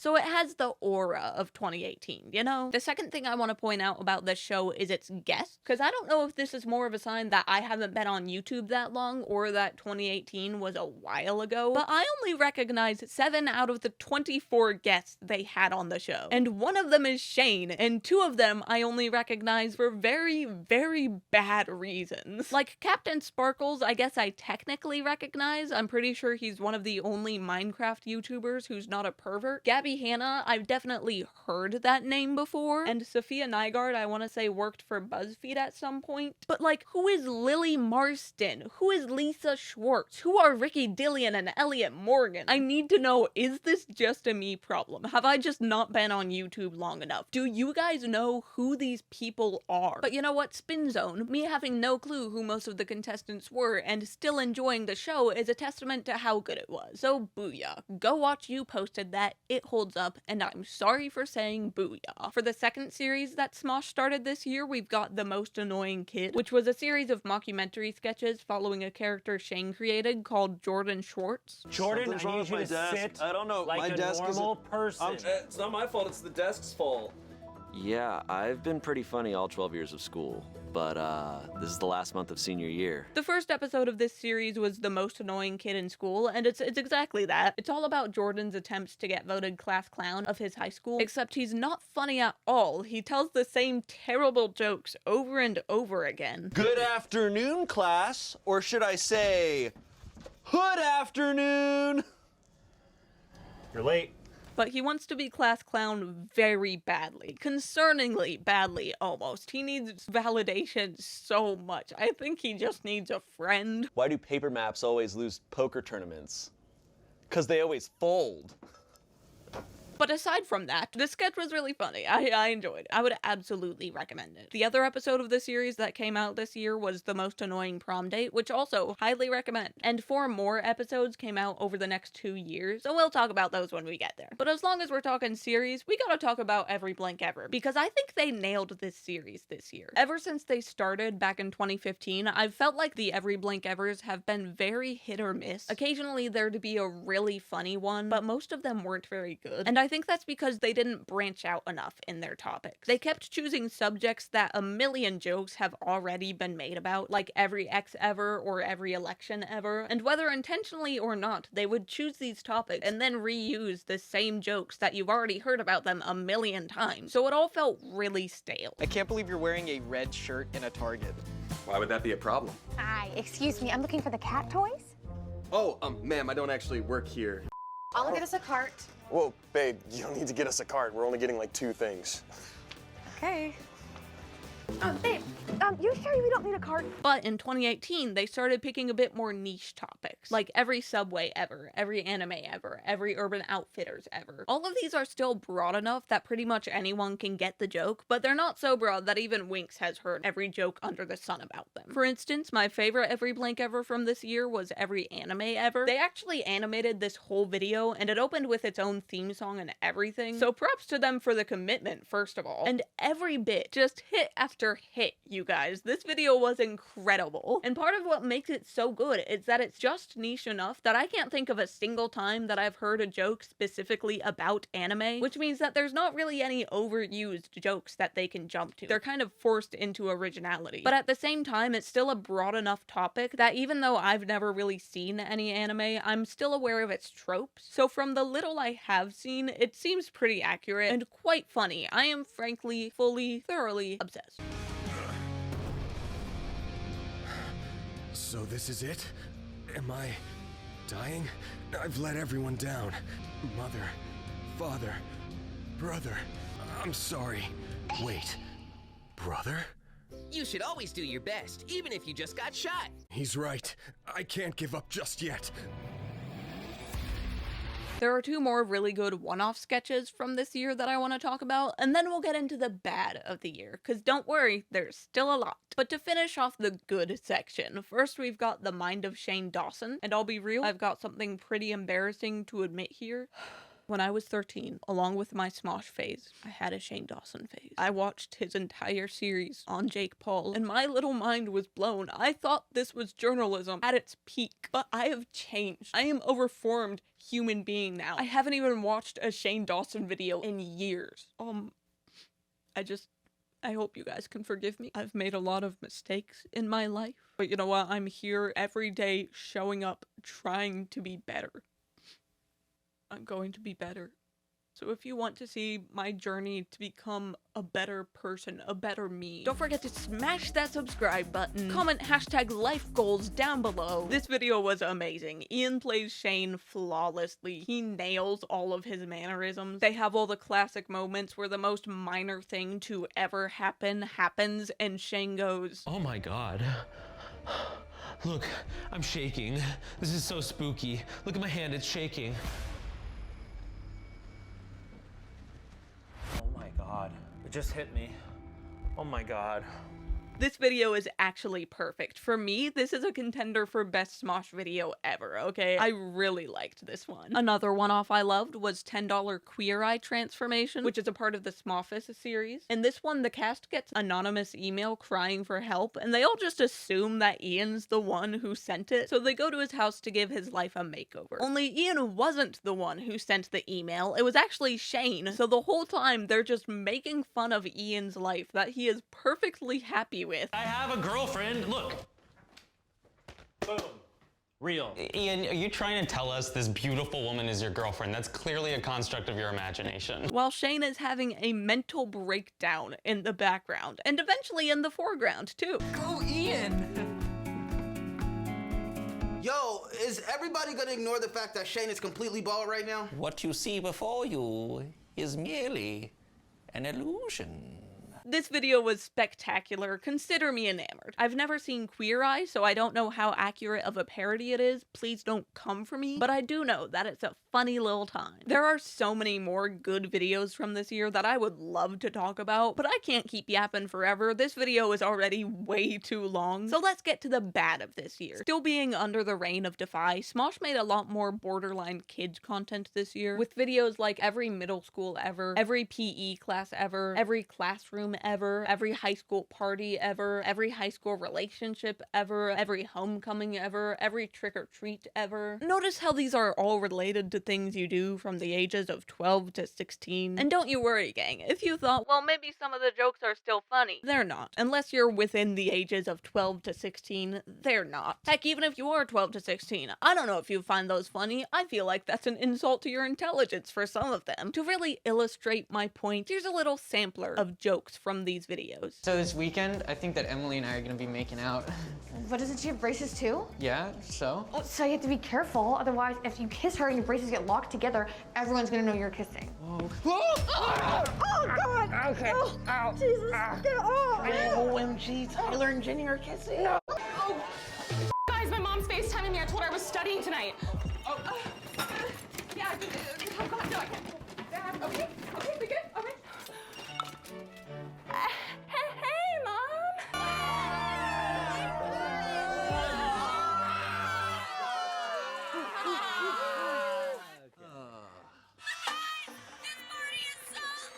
Oh my God, guys, we look so popular. Sasha. Yes. Picked last again. Deflated ball. What? Yeah, I choose deflated ball to be on my team. It's good. Like, how does this come from the same channel that I just spent 3 minutes rambling about how good their content is? How? Except I know how, because it was because Defy thought that Smosh was for 12-year-olds, which leads to a really confusing situation where my 13-year-old self was in love with these videos, but also felt so guilty watching them, because one minute I was watching haha farts, and the next I was watching a lighthearted critique of over-sexualized content on social media. This entire year was just a ping-pong match between Smosh and Defy, where the winner got to decide who the channel's target audience was. And this fight led to us getting videos like every fart ever. This was Smosh's April Fool's video for 2018, and it opens on Ian, alone in a room, telling us right off the bat, this is an April Fool's video. They are not doing an every fart ever. Do we really think they'd stoop that low? But just when you think you dodged the bullet, it Final Destinations you, and the video quite literally turns into Ian farting for 40 seconds straight. Anyway, we're not...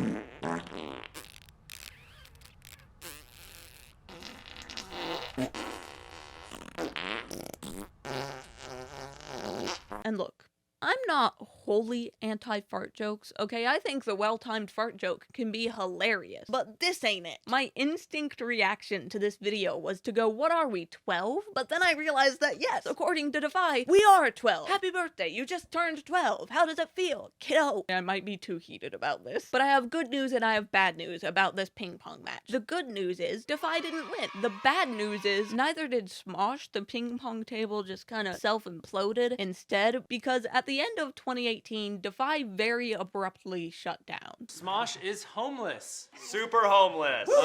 Yeah. It started as a warning shot. On Friday, November 2nd, 2018, everyone working for Defy got a mass email announcing an emergency meeting in half an hour. So everybody at Smosh hopped on a call with the higher-up, and they were informed that Defy would be shutting down in 60 days, which meant that by January 2nd, everyone would be out of a job, which was terrible news, but everyone was trying to look on the bright side, you know? So everyone's like, gosh, that really sucks, but at least we have till January to figure out, you know, 2 months, roughly. next steps. Month and a half. But then it did get much worse, almost immediately, because just 4 days later, on Monday, November 5th, there was another mass email sent out mid-workday. Everybody was just chilling at the Smosh office. Ian was writing a script, the Smosh squad was probably filming something, and then they got this email that essentially said, peace out, gamers. Everyone was laid off, effective immediately. Defy was declared dead on site. They were told to go get their paychecks, go home, and not come back. Like, Defy was done. And very conveniently, all of the higher-ups were just out of office that day, which is, like, crazy coincidence. It's almost like they knew, like, something was coming?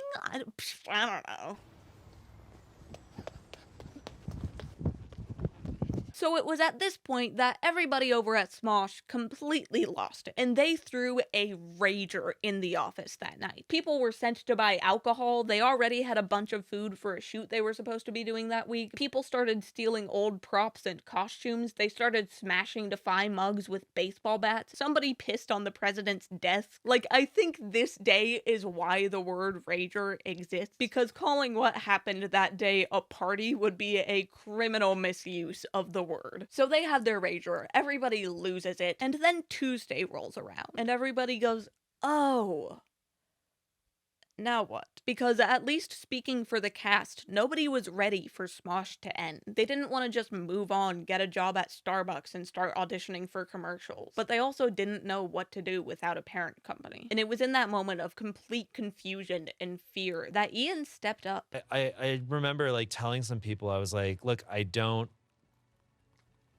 know what this means for Smosh, but it can't be over. He reached out to someone at Defy and got all the passwords to the various Smosh channels, as well as access to videos that had already been shot but not yet released. He made sure that everybody knew this wasn't over. And seeing Ian step up as Smosh's leader, everybody kind of corralled around him. Once they ran out of pre-recorded videos, the cast started filming videos on Courtney's phone. A few of their camera guys helped film videos for free. Ian paid some editors out of pocket. A few behind-the-scenes members, like their director and head writer, stuck with them. Nobody knew where Smosh was going to go from here, but it was very clear that they were not going to let it die. And they probably would have been happy to continue working just like this, building themselves back up, if not for the problem that Defy still technically owned Smosh, and they were looking to sell them to the highest bidder, no matter who that bidder was. This freaking guy that was kind of leading it, he was like, I mean, like, there's all these things we could do with merch, like really wacky things. Like, we could sell a Smosh straw, but it like doesn't work. And it's like, that would get like an article in like the New York Times of like, Smosh trash. It's just already trash. And nobody at Smosh was on board to be sold to some random company again. They were already so tired of having to fight the corporate overlords of what Smosh was and what type of content they should be making. That to me was really scary because like this is all of our IP and it could just wind up in the hands of somebody that really doesn't care. And if that was gonna happen, I wasn't gonna stay at Smosh. So Ian hired a consultant and he started going around pitching Smosh to different investors. But as he was pitching, he realized that even if his pitch got someone to buy Smosh, they'd still be stuck in the same exact situation. we also kind of realized as we were going, we're like, okay, even if we get the investors, I won't have a controlling share of this company and it'll be controlled by some random people. So that was starting to be a little bit scary. And the cast and crew recognized this too, and they were scared. In my head, I'm like, even if it gets bought by this company, I don't know how I feel about signing on to it if it's going to be another Defy. Because I love this job and I love Smosh, but I was like, oh, but what if we're controlled even more? And all of this is happening throughout the last 2 months of 2018 and the first 2 months of 2019. So we're in 2019 now. Ian continues looking for a buyer because even though nobody at Smosh likes the idea of a new corporate overlord, it's either that or Smosh dies. Like, sure, they would have rather pooled together and bought Smosh from Defy themselves, but they just didn't have the funds to do that. Like, a lot of people on social media throughout this process were like, why do you guys need a new parent company? Why do you need that at all? You guys can do it on your own. And like, they're kind of right, but you needed to get it out of jail first. Like, you needed to buy out we couldn't Smosh do it. from the Monopoly man. Yeah, it wasn't ours. Yeah. So Ian kept on pitching to people that he thought would at least be a little better than Defy. But then, in the nick of time, these guys came in. Enjoy my finger, almond boy. Rhett and Link are OG YouTubers. They started posting videos in 2006, and they founded their own entertainment studio, Mythical Entertainment, in 2009. And I'm just gonna let Ian tell you guys what happened here. Rhett and Link texted me and they were like, hey, heard what's going on, anything we could do to help, let us know. And I said, well, if you have X amount of dollars, would you want to buy Smosh? Well, we got on a call with them and we essentially told them what we thought the price was, and the response was, I think we could do that. And then Mythical bought Smosh. They were just like, oh, you need a buyer? Sure, we can pencil that in, which was the dream scenario for Smosh because Rhett and Link founded Mythical Entertainment as YouTubers, which meant they actually understood how YouTube worked. Unlike Defy, they knew that everybody at Smosh knew their audience better than they ever could, so they didn't want to take away any creative control or force Smosh into making a certain type of content. Instead, they bought Smosh, gave them some money, and said, we trust you, do what works. The reality now is that it's kind of just us doing our Yeah. thing. Rhett and Link were like, here's this studio we have, do whatever you want. So Mythical buying Smosh, very good outcome, literally dream scenario. And on February 2nd of 2019, the Smosh main channel posted the video, "The rumors are true, we found a home," announcing the Mythical buyout. And another thing also happened in the beginning of this year, which was, in my opinion, a pretty big deal. Damien Hawes officially joined the Smosh main channel, effectively becoming a part of the Smosh squad, which means that it's time for a Smosh history lesson. Damien had actually joined Smosh back in 2017, an opportunity he got obviously because of his amazing talent and skill, but also because his bestie, Shane Top, had put in a good word for him. Shane and Damien had met in 2011 when they were on the Disney Channel sketch show So Random together, and they became really close friends on set, eventually becoming roommates in LA. So they were actually roommates when Shane first started working at Smosh in 2015. And the day that Shane got the job at Smosh, he told Damien, "If this goes well, I will try and get you on." And 2 years later, beginning of 2017, bing bang boom, Shane puts in a good word, Damien auditions, they love him, he's great, and he makes his first ever Smosh appearance on a Smosh Games live stream in March of 2017. And we got some new friends. Yay! Today, one of Shane's friends just came out of nowhere. No, I'm just Hi, kidding. I'm We love her. Shane's friend. I'm also Shane's friend. This is Damien! I'm Shane's sworn enemy. Wes! Hi. I'm Shane's acquaintance. Pay attention. Wes, pay attention. No one Say even hi sees what to you do, and you just Damien. look. And then for the next 3 months, Damien was nowhere to be seen. Legitimately, I can only find 4 videos that he was in from March 23rd to June 17th of 2017, which seems a little odd given that Defy still owned Smosh at that point. Like, I don't know what made them decide that they didn't need to integrate Damien as quick as they did with the Smosh squad. But hey, I'm not complaining, alright? Because this happened 7 years ago and it does not matter. So Damien was barely in any content until June 18th, 2017, when he appeared in the Smosh Games video $1 Million But, and from then on he became an official part of the Smosh Games cast, appearing in nearly every video on the Smosh Games channel up until the Defy shutdown. But one question still remains. Where do babies come from? And why won't anyone tell me? Does a man stick his pen into the lady's bajimbus? Or is there something else involved? Does the woman have to sit on the egg for 9 months before it hatches, or can the man take over?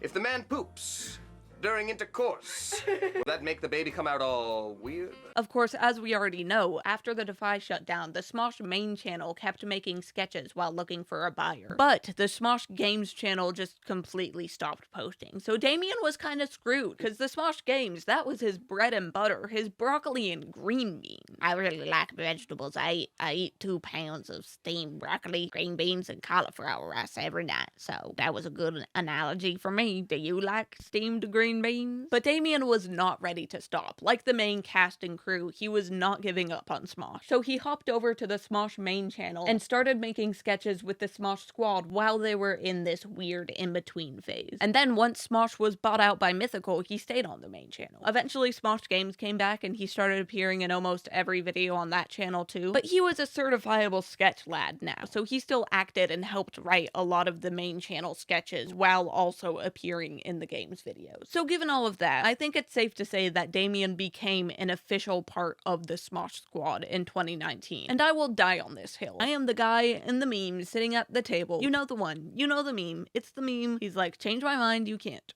That one. And the reason I took a whole lore break to explain Damien's existence is because I am so bloody happy he joined the main channel cast this year. He brought such a good energy to all the videos. He makes the content feel fresh again. Like I haven't even watched 1020 Smosh videos in the past 27 days. I have though. It's been a lot. Please subscribe. That's right, the old gods. They have recognized me for my power, and I will return the favor by sacrificing each and every one of you to the idol that I found in the deeps. It gave me this strength. What's even in that case? Birds! Guess what? Now it's just meat.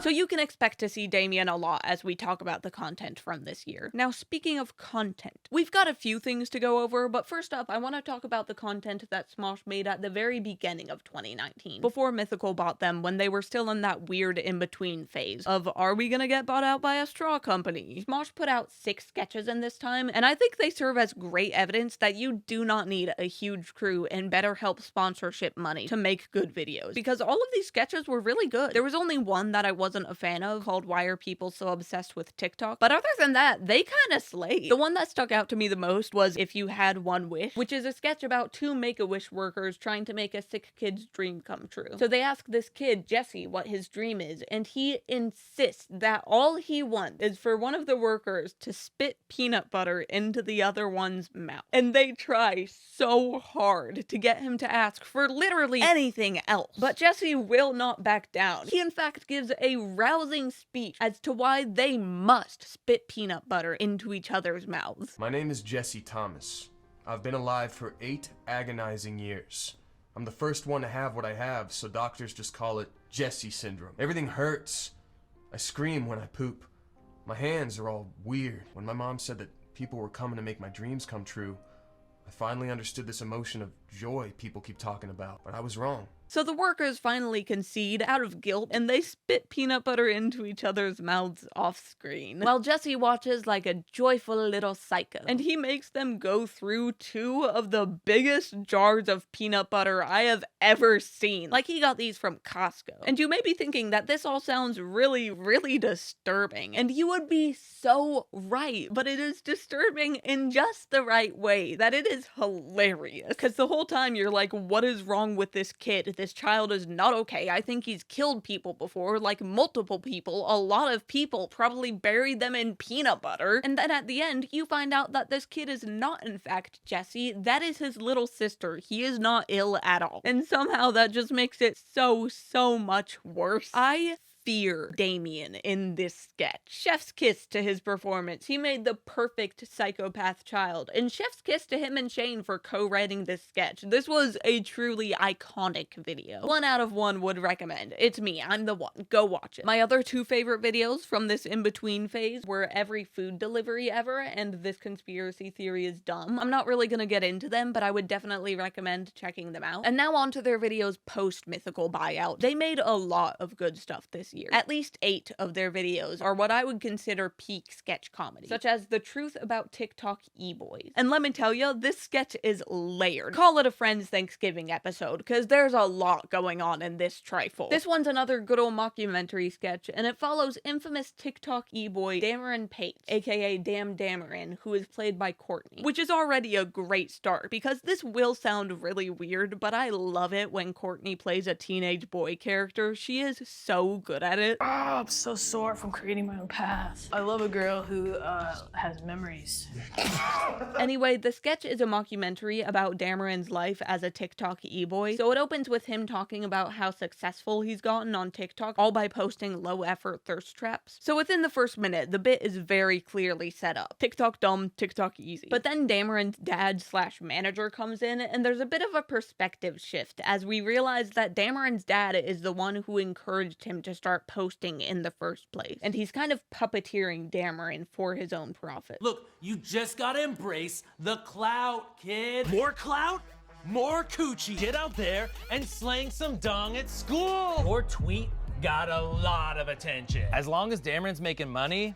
And then we cut to Dameron at school, where we learn that he doesn't really have any friends. Everyone just ignores him because they think he's weird. So Dameron feels like a piece of crap because nobody likes him, but you also can't blame them that much because the reason they don't like him is because he doesn't know how to interact with people outside of the e-boy persona he's built up for himself. But also, of course, he keeps building up this persona because his dad is telling him that's what makes him worthy as a human. There's a bit more that happens in the sketch, but we've already got a lot to unpack here. Because at first, the sketch is funny because you're like, haha, stupid TikToker. But then his dad comes in and you start to have some empathy for the kid because you realize that he's just a kid. He is just a kid being used by his parent for money. A classic tale. So you feel bad for him, you get some empathy going, but the sketch is still lighthearted enough to keep it funny. It keeps the bit alive by showing things like how Dameron flirts through TikTok dances. But now, at the same time that you're laughing at him, you're like, this poor kid. Because it's not his fault that he's acting this way. He's a literal child. His dad is the one pushing him further and further into this persona. At the end of the day, all Dameron wants is to feel loved. And his dad has made it very clear to him that TikTok fame is the only reason he has to love him. Is that live? Dameron! Dameron! You little shit!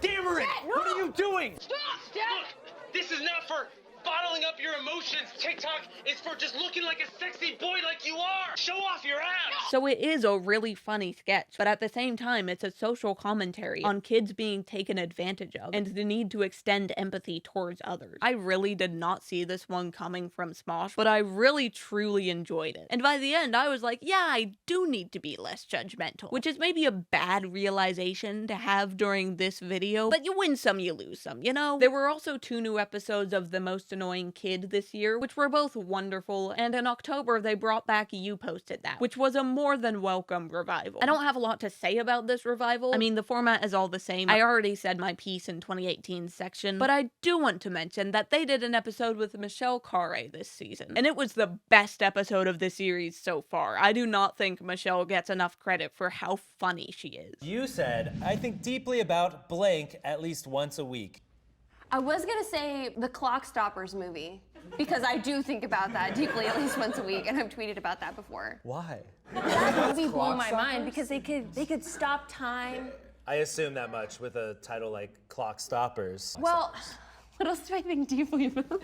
Now is usually the part where I'd start talking about the bad stuff from this year, but there honestly wasn't much. There were a few sketches that were just okay, but I really liked most of the videos from this year. I think the combination of being in charge of all the creative decisions, having a parent company that actually supported and believed in them, adding new energy to the cast, and being able to spend more time on individual sketches now that Defy wasn't breathing down their necks, raised Smosh to a whole new level. So I'm gonna do something crazy. I think this is our first S-tier year. 2019 was really good. I would feel comfortable giving it an overall blanket recommendation. Also, I never actually ranked 2018, but that one gets an A tier. And now it's 2020 time. I don't think I need to set the scene for this year. You get the vibe. We got the vid. The world shut down. Blah, blah, blah. But starting at early 2020, before the world shut down, Smosh was posting their weekly sketches as usual, but something felt different. And I mean that in a purely negative way. There were a lot of flops in these few months, which really confused me because they had just had an outstanding year. So I accessed my amazing critical big brain power and I thought, what could have changed to make this happen? And I harnessed the power of the Smosh wiki to find out that on January 1st of 2020, Ryan Todd announced his departure from Smosh. If you're wondering who the heck Ryan Todd is, so was I. Ryan served as Smosh's director, producer, and vice president of content for 12 years, from 2008 to 2020. He was there before the Smosh Squad, before the Games channel, before the Defy buyout. He was one of Ian and Anthony's first ever hires, almost as crucial to Smosh as they were. So I think that it's a fair assumption to say that Ryan leaving Smosh was probably a big adjustment for everybody, leading to this slight dip in content quality. But then I looked a bit closer, and according to the credits listed in the descriptions of their videos, Ryan still directed over half of the videos that they made during this flop era, so I don't know what was going on, man. I think they just straight up made some flops. And you know what? That's okay. We all have our flops. But regardless of the reason, 2020 started out as the Man of Steel to 2019's 2025's Superman. Now that's actually being way too nice to Man of Steel. There was at least a 50-50 split of good and bad in this Smosh era. And then came mid-March, and the government went, hey guys, everybody stay in your house for 3 weeks. So the Smosh office shut down. And as we'll see later, they did have some pre-recorded videos ready to put out, but they were chomping at the bit to make quarantine-themed sketches. Because instead of putting out those pre-filmed videos over the next 3 weeks, they made 3 quarantine-themed videos. Every TikTok ever, every quarantine ever, and How to Spring Break Quarantine Edition. And watching these sketches is like whiplash compared to the normal Smosh videos. Because everybody had assigned bits that they would just film on their phone alone in their houses.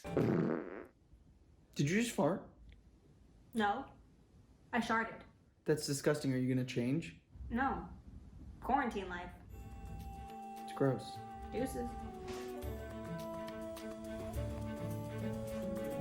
It was really interesting to watch, both from a production stance and because I blocked out the quarantine era of my life years ago, so watching these videos made me remember how weird and terrible of a time it was. Dude, I am so lonely right now. I'm not even kidding, I think these sketches can now qualify as period pieces. If you ever start to think, you know, maybe 2020 wasn't that bad, go back and watch these sketches. It was pretty bad. And there were a whole lot more period pieces to come, because as the initial 3 weeks of lockdown lockdown passed, we just kept on rolling downhill, and the folks over at Smosh realized, hey, we might be here for a while. So they started filming more quarantine-themed sketches in their homes, and every 3 or 4 videos, they'd release one of their pre-recorded in-person sketches, so that their isolated viewers could get a semblance of what it feels like to be a real human being. And then eventually, I think they started running out of quarantine-themed sketches to make, because they started making videos like every insomniac ever, every introvert ever, spicy noodle challenge parody. Oh, holy hot balls, that's hot. Ah, it's hot. Ah, it's hot, I hate this. I hate this, I hate this, and I hate you guys! I hate you! No, I'm sorry, I didn't mean that. I didn't mean that. I'm sorry. I was just saying something. I meant like, I hate you for making me do this. In like, it's a playful. And look, I'm not gonna get too into the content that they made during quarantine, because most of it was pretty bad. And the few videos that are good are still just kind of sad to watch, because they just remind me of one of the worst times of my life. The world's still on fire. Everything's bad.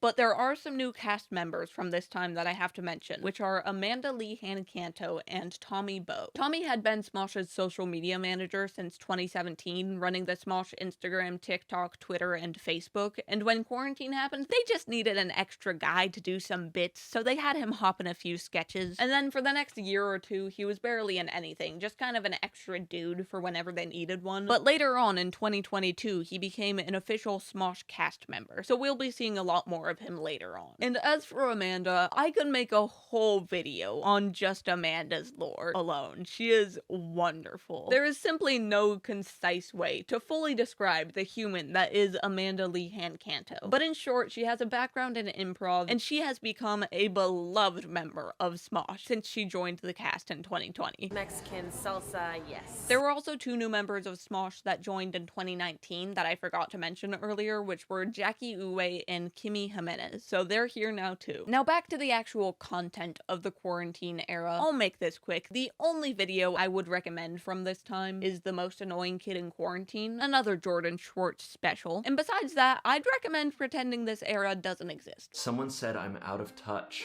My video meant so much to them that they wanted to reach out and touch me, but couldn't because of Corona. So moving on to what I guess is Smosh's 3rd mini era in 2020. In July, they started filming sketches in person again. They had some really good videos in this time, like Every Diet Ever, where they make fun of all the fad diets from the past few decades, or Every Young Adult Movie Ever, where they make fun of all the classic tropes you see in the genre. Like, what if the slutty girl at school wasn't really a slut? Stereotypes. They hurt. And another one I really enjoyed was Email Fight in Real Life, where a couple fights over who's gonna do the dishes using exclusively email lingo. I just love using business jargon as a bit. Someone asks me what I want to do for dinner, I say, great question, let's put a pin in that and we'll circle back EOD, but let's all be mindful of the Q3 budget cuts during that brainstorming session. That's peak bad humor. If I make that joke, you will either think it's hilarious or never talk to me again. It's a pretty big gamble. But don't be too awestruck by Smosh's jargon jokes, because there was also a lot of bad content from this era, like We Need to Talk About Tim. This video is a part of the Smoffice series, but it's about the Smosh crew instead of the cast, and it's not good at all. It's all about how Smosh's IT guy, Tim, is really good at his job, but all he really wants is for his coworkers to like him, and they don't. They just think he's weird. You just have to be like really firm. Tim, leave. Tim, go further. Tim, that's not far enough. And then for the Act 3 plot twist, we find out that he lives in his car and is addicted to meth. And then there's a 4th wall break where we see Ian reading the script for this video and he goes, this isn't good, and that's it.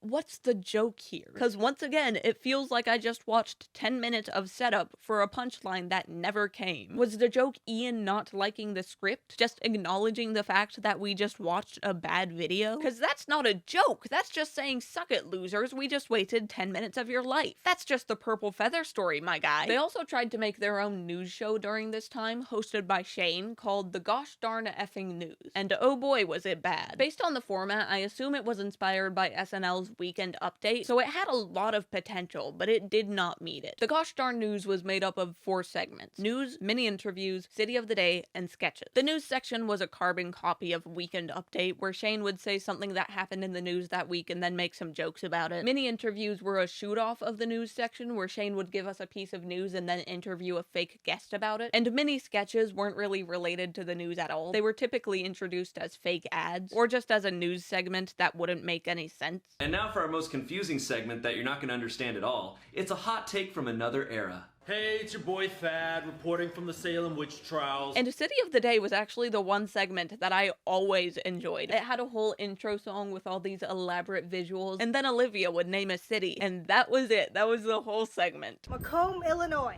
It's just so silly goofy. How can you not love it? But I think the reason that the show fell so flat in my eyes is because it's really hard at times to tell what's real and what's just a bit. Like Shane telling us the news, I'm pretty sure that's all real. But then we get into the mini interviews, and I'm not really sure what I'm meant to believe anymore. Because obviously the interviews aren't real, that's Courtney and glasses. But the question is, how much of what the people being interviewed are saying is inspired by real people? Are people actually saying that reopening schools is a good thing because kids will get to enjoy 6 days again, or is that something that Smosh's writers completely made up? I can't tell where the line is drawn between fact and fiction anymore. And then you get into the mini sketches, which are completely detached from reality, and you start thinking, okay, if this isn't here, was any part of this video factual? Was I meant to take any of it seriously, or am I just an idiot? Was it all just a joke? Was all the news hypotheticals? Or is this sketch actual news and I don't understand how? I just don't think this show knew what it wanted to be. With every segment, the vibe changed from news with some jokes thrown in to pure comedy to satire, and at least for me it was just kind of a confusing watch. This era also featured the final Jordan Schwartz video, the most annoying kid on TikTok, and it pains me to say this, but it wasn't good at all. I have loved every Jordan Schwartz video up to this point. I've been a die-hard Schwartz fan, but I think they lost who Jordan was with this sketch. In every other video, he's only as annoying as he is desperate for friendship,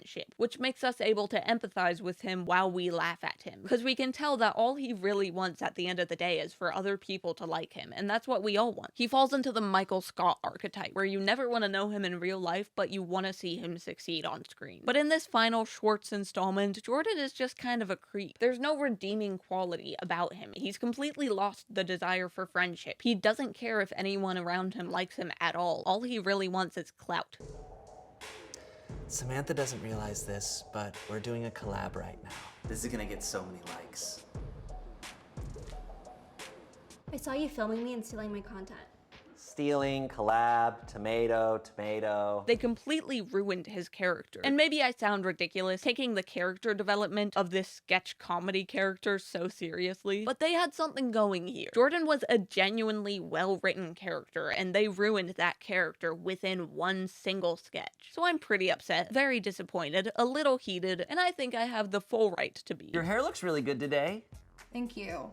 I cut some of it off when you weren't looking, and I'm gonna put it in a treasure box. Isn't that romantic? Okay, we're almost out of this year, but there are 4 more videos that we have to talk about before we can move on. Videos that weren't necessarily good, but that were crucial in turning Smosh into what it is today in 2025. Because these 4 videos that we're gonna be talking about all had some aspect of improv. Smosh of Love and Every Dating Show Ever was a completely improvised 2-part sketch making fun of dating shows. Let's Talk About Area 51 had Courtney and Olivia read us a rough outline of how the Area 51 meme started in 2020, while also having them riff together between the scripted bits. And We Make a Chuck E. Cheese training video funny featured members of the Smosh Cast and crew at a writing table, showing us the process of them trying to make a Chuck E. Cheese training video funny. I think these 4 videos are really important to the history of Smosh because they mark the first ever improvised content on the Smosh main channel, other than bloopers and BTS videos. And as we'll see going forward, improvised content has slowly but surely become the broccoli and green beans of current day Smosh. So at least one critical thing came from 2020, but overall the content leaned a lot more towards bad than it did good. What with all the flops in the few months before quarantine, and then all the quarantine sketches to give you nightmare flashbacks, and then the post-quarantine sketches that were also pretty bad. I'm gonna put 2020 in D tier. There are definitely a few sketches that hold up really well, but overall it's not worth your time. Going into 2021, Smosh Smosh recovered surprisingly well from 2020 because they put out a lot of good stuff this year. One I really liked was OnlyFans for Moms, a sketch about a website where moms can watch videos of actors doing chores or telling them they're right, or a soccer coach thanking them for backseat coaching. I heard what you shouted at the kids last game, and I totally agree. And then there was every Disney Channel show ever. And as someone who almost exclusively watched Disney Channel as a kid, it is so on point. This one is titled like it's an Every Blank Ever, but it really isn't. It's a full-on spoof of a Disney show episode, and my gosh, it's flawless. From the theme song being about how I was just a little guy, but then my life turned upside down and now I'm famous, to the male best friend character constantly confessing his love for the main character under his breath, but somehow she just never hears him. She likes the bad boys. And maybe my favorite bit is when a celebrity appears and the live audience will not stop cheering.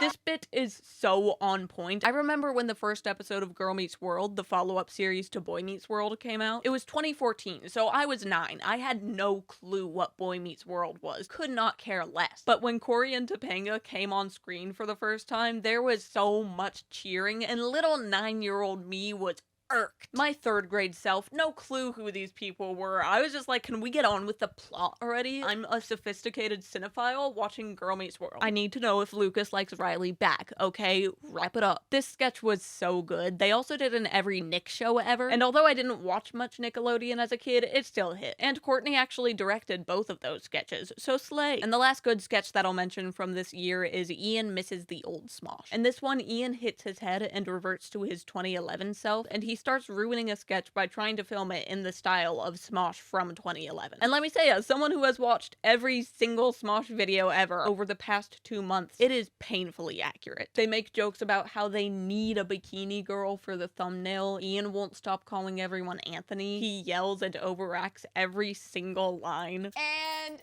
action! Here's your change, sir. Whoa! You gave me the wrong amount of change! I'm gonna change my hand into a fist and put you right in your butthole!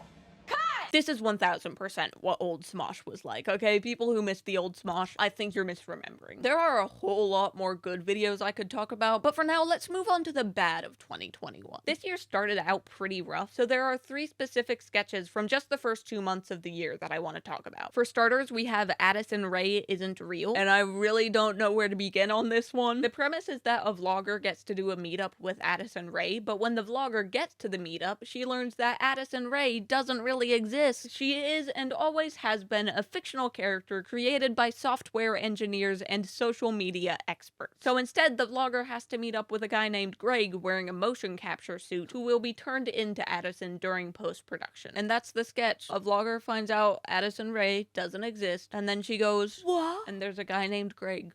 Greg's there too. I truly do not know what was going through their heads when they wrote this and then filmed it and then edited it and then still decided to post it. And I feel really bad saying that because I know they must put so much effort into every one of their sketches. And having to post 1 sketch a week on top of already making content for Smosh Pit and Smosh Games must be a lot. So you can't blame them for having the occasional miss, but good gosh, this sketch. It feels like the I'm 14 and This Is Deep version of a Black Mirror episode. That's so mean. That's so mean. I'm sorry. It's not good. For another bad sketch, we've got Ian Finally Opens Up, where Ian gives a press release about how he's gonna start peeing sitting down because he realizes that he's been a reckless peer for his entire life, and toxic masculinity is what pushed him to pee standing up in the first place. The format is done really well here of the fake press release. Like, this video was almost top tier Smosh, but I just can't get over the fact that the base premise is, oh, Ian have bad aim. It just feels like such a dumb starting point. And I don't know, this one might just be a me problem. Maybe I'm not as into bathroom humor as the average person, but the concept feels very middle school boy humor to me. If you disagree, let me know. I really don't know if I'm based at all here, but for me, it's definitely a bad. And the last bad one-off I want to talk about, because we've got a series to talk about too, is James Charles and Dixie D'Amelio aren't really friends. In this one, James Charles, the D'Amelio sisters, Lil Huddy, Larray, and Noah Beck are playing a how well do you know your friend type game show, and throughout the game, we find out that but they don't know each other much at all. And cut.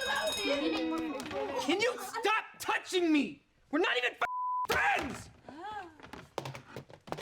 And that's the video's whole joke. Influencers are faking it, and also they're dumb. And like, yeah, no duh, they're faking it. They're influencers. That'd be like doing a whole sketch about how I say lines multiple times sometimes because I pronounce things wrong. Like, yeah, that's how it goes. It's just the lowest hanging fruit possible. I did not laugh once. It was bad. It was bad. But like I said, we've still got one more thing to talk about from 2021, and that is their POV series. This series only had 5 episodes, and while it definitely got better as it went on, it started out pretty rough. Their first 2 videos in the series didn't really feel like POVs. They felt more like Every Blank Ever that they slapped the word POV on so that they could redo them. And I think that's mostly because of the way that these videos were shot and edited, because instead of having the camera move like it's our head, we cut from camera to camera within one scene to get all the different angles that you would get if you were watching a sketch, which is great for a sketch, but for POVs, these cuts don't make sense. That's not how heads move. And I think they kind of realized this by the 3rd video in the series, POV You're Stuck at the Kids Table, because the camera work and editing was way more stylized to the POV format from the sketch on, and as a result, the series vastly improved for its remaining 3 episodes. Also, the Kids Table POV is hilarious. Absolutely recommend. Why are you here alone? Now, we're about done here with 2021, but there was one more thing that I simply must mention, which is the sketch The Try Guys versus the Dudes, a video featuring all of, and I mean all of the Try Guys minus Eugene. I only have one thing to point out in this video, which is that there's this one joke that just hits so different now. Next challenge, divorce your wife. What? No.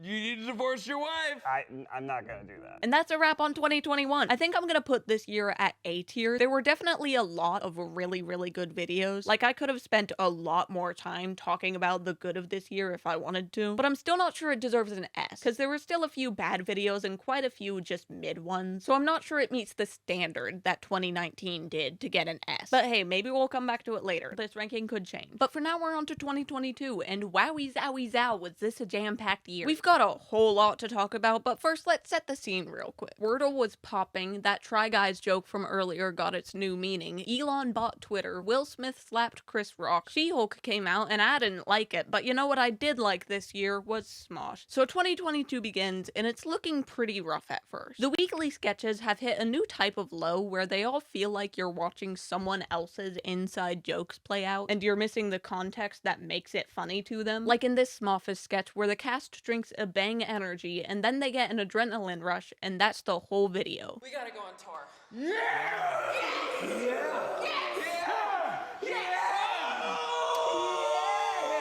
Or this Smoffice sketch where IT guy Tim gets bit by a snake and he dies on the Smosh office floor because everyone is too busy making fun of Shane's nipple rings to save him. Or this Smoffice sketch where the cast is in a meeting and then suddenly everyone in the room is pregnant and giving birth, even the paramedics who come to help them. Or this Smoffice sketch, and I'm starting to see a trend here, where Shane fights Kimmy's boyfriend because they have the same name, and that can't happen. If you can't tell, they really leaned into Smoffice videos at the top of this year, and I don't think many of them were good. Watching them felt like the times I've been in a musical, and the cast has developed an inside joke that we add into a scene in rehearsals, and then the director has to tell us, you guys cannot put this in the actual show, you are the only ones who this is funny to. The problem is, Smosh didn't have anyone shutting down their inside jokes, so I'm sure these sketches are really funny to them, but I'm simply confused. Why is Shane fighting Kimmy's boyfriend so funny? What's the bit? So right off the bat, I lost all hope in 2022. I was prepared for another 2016 debacle. But then something changed, because as the year went on, Smosh gradually shifted their content from being sketch forward to being improv forward. Only 48 of the 102 videos they put out this year were sketches, and most of those sketches were put out during the first half of the year. The other 54 videos made up 8 new improv series that they started in 2022, some of which we're gonna talk about right now. The first new series they started was called Interviewing Exes, and the premise was that one of the cast members would have to interview 3 fake exes of theirs as played by other cast members. So like one of the first episodes they did was Ian interviews his exes, where Ian had to interview Shane as he played the old Defy CEO, Tommy as the bodyguard for Ian's old bowl cut, and Damien as his abandoned British child. It was very open-ended as to what could be considered an ex. Like when Tommy interviewed his exes, Olivia played his mental illness, which was brilliant. Mental illness don't see color at all. But regardless of what characters they were interviewing, the person in the hot seat always asked the same general set of questions, like what attracted you to me in the first place? Why aren't we together anymore? And other than that basic outline and structure, everything was completely improvised. Everyone playing an ex got to create their own character and then just play around with it during the video. The people in the hot seat didn't know what characters they were about to interview. I think it provided just enough structure to be the perfect improv show. He reports on a lot of murder, which was what I loved about you. I always felt very informed. You loved murder about me? Yes, I did. Barnold! I will say, I think it's probably more enjoyable if you already know who Smosh is when coming into it. Like, if this was the first thing you'd ever seen from Smosh, I don't know how much you'd enjoy it. Kind of a roll of the dice there. But hey, if you're at this point in the video, I think you have a pretty good idea of who Smosh is by now. So I would absolutely recommend going back and watching this show if you like Smosh at all. And if you don't, how did you get here? Leave me the worst hate comment you can if you don't like Smosh. I probably shouldn't have said that. I'm playing with fire there. Not gonna cut it out though. The next new series they started was called Our Blank Got Leaked, where some cast members would sit down and read their own fake leaked DMs that other cast and crew members wrote for them. Okay, I have been dying to know this. Which president said, "I have a dream" speech? Who did that? This series was really fun. You get to see the cast just sit around and hang out with each other, which is the part of YouTube that I most enjoy, just getting to see people be themselves and have a good time. But even if that's not your vibe, then there's still that base structure of a comedy video there, with like 8 jokes per minute to keep you laughing. It's the best of both worlds. This show was a home run in my eyes. It feels like a good old structured hangout with the Smosh Cast, and analytics-wise, it worked really well for Smosh too. Because at the time that this series was running, their sketches were averaging less than 350,000 views per video, and all of these videos got anywhere from 400,000 on the low end to 1 million views apiece. Another show they started was Funeral Roast, which might be one of the things that Smosh is best known for to this day. For this show, they had cast members or other well-known YouTubers come on and lie in a casket while everybody took turns roasting them, and then at the end, the dead person would resurrect and roast everybody back. Ah, Smosh. It's like BuzzFeed and the Disney Channel had a baby that nobody wanted. Probably my favorite part of this show is that no one is safe, because no matter whose funeral roast it is, everyone is catching strays. Like, Tommy actually fully took on the character of Executor of the Will, so he would always roast every single person in the room, and my gosh, was he brilliant at it. This man knows how to roast. This series is really fun. It ended back in 2023, but it's still talked about a lot nowadays, and I get it now. It's really funny. They also started doing reunions this year where they would take different franchises, assign everyone a character from the franchise, and then sit around a room improvising a reunion. It's kind of like if the Love Island reunions actually had all the drama you wanted them to have. And I'm guessing that this series was more of a hybrid of improv and sketch comedy, where most of it was improv, but the cast had certain storylines they had to hit. But honestly, I really have no clue, and I don't care, because it was funny and I am happy. And then they started Dead Table Talk, where everybody would improv as a dead person come back to life. Most of the time a very problematic one, and just chat around a table. This one was yet another hit. Are we even surprised at this point? We ended up with a really fun dynamic, like Babe Ruth fighting with a demon child, or Mr. Peanut bonding with Stan Lee. I know I'm talking 2022 up a whole lot. I've recommended so much that I don't even know if my word means anything anymore. But there was some bad from this year, okay? There was one series that I do not think needed to exist at all, and that was Blank Breaks Down Their Top 5 Videos. And this one pissed me off. See, it was a Sunday afternoon in July. My family was going to the mall to see a movie, so I said, sure, I'll come with. Not to see the movie, but just to get out of the house. I thought I could use a change of scenery from my hermit hole. So I thought they'll watch their movie and I'll sit down in Starbucks to edit. So we arrived at the mall, we parted ways, they went to their movie, and I sat down at Starbucks, opened my laptop and thought, I really don't want to edit. But I thought, you know what, hey, that's fine, because I still have so many Smosh videos to get through watching. So I went a bit out of order and I just looked for like a long Smosh video that seemed more audio forward than visual forward, more of a podcast-esque type video that I could listen to while walking around the mall, you know? And that was when I stumbled upon the video, Noah breaks down his top 5 videos. And I thought, perfect, I'll just dilly-dally around the mall while listening. So then imagine my surprise when I'm walking around the mall, listening to Noah talk about how he loves the sketch Every Nick Show Ever, when not 2 minutes into the video, that sketch starts playing. And I go, gabwa? I thought this was gonna be a podcast breakdown. I thought I was gonna learn what it's like to work at Smosh and what it's like to film a sketch, but no! Instead, Noah just told me he loved Nickelodeon as a kid and then played a sketch that I've already watched. And that's what the whole video was. Once that sketch finished, he went, and I also loved Chip's Ghost, and then that sketch played. And we went through this exact same process with 3 more sketches. Not an inside scoop.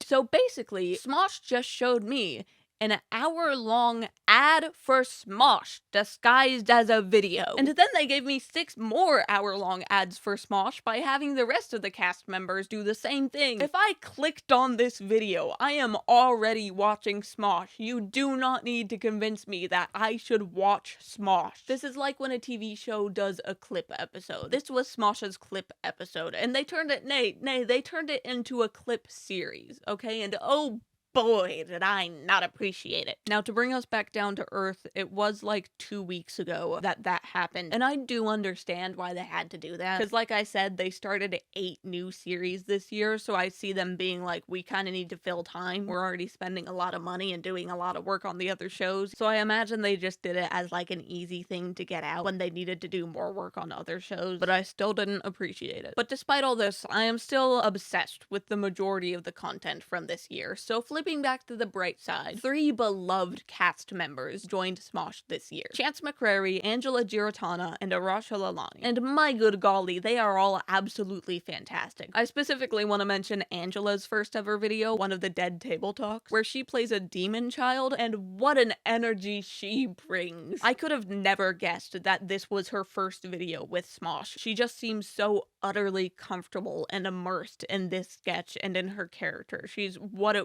talent. I wish I spent more time with my dad, because my dad and I, we had a really close relationship, and then he left hell to join Earth and give a bunch of little girls eating disorders.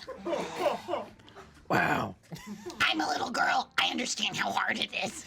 Okay, I swear I'm done yapping about 2022 now. It's time to rank it. And I mean, guys, come on, this is an S tier. This is an S tier year, okay? This is the S-iest year to ever tier. I loved the videos from this year. I love that they started leaning into improv and some personality-based content. They added some peak cast members. Tommy started appearing a lot more despite not yet being an official cast member. 2022, more like 2020 cool. Anyway, we're just gonna jump straight into 2023 because we've got a lot of ground to cover. First up, Smosh was still going strong with series like Funeral Roast, Interviewing Exes, and Reunions. A few fun little notes on these. For Funeral Roast, if you are a current day Smosh fan, I am begging you to go back and watch at least the end of Amanda's Funeral Roast where she resurrects and roasts everybody back. Because she does impressions of everyone and they are dead on. I have never seen better impressions than this right here. Angela is like a 16-year-old Italian girl who just found out someone has a crush on her. Oh my god, tell me. Oh my god, tell me. Stop. I'm dying. Tell me. Tell me what? And then when she finds out she's like a 2-year-old at the zoo.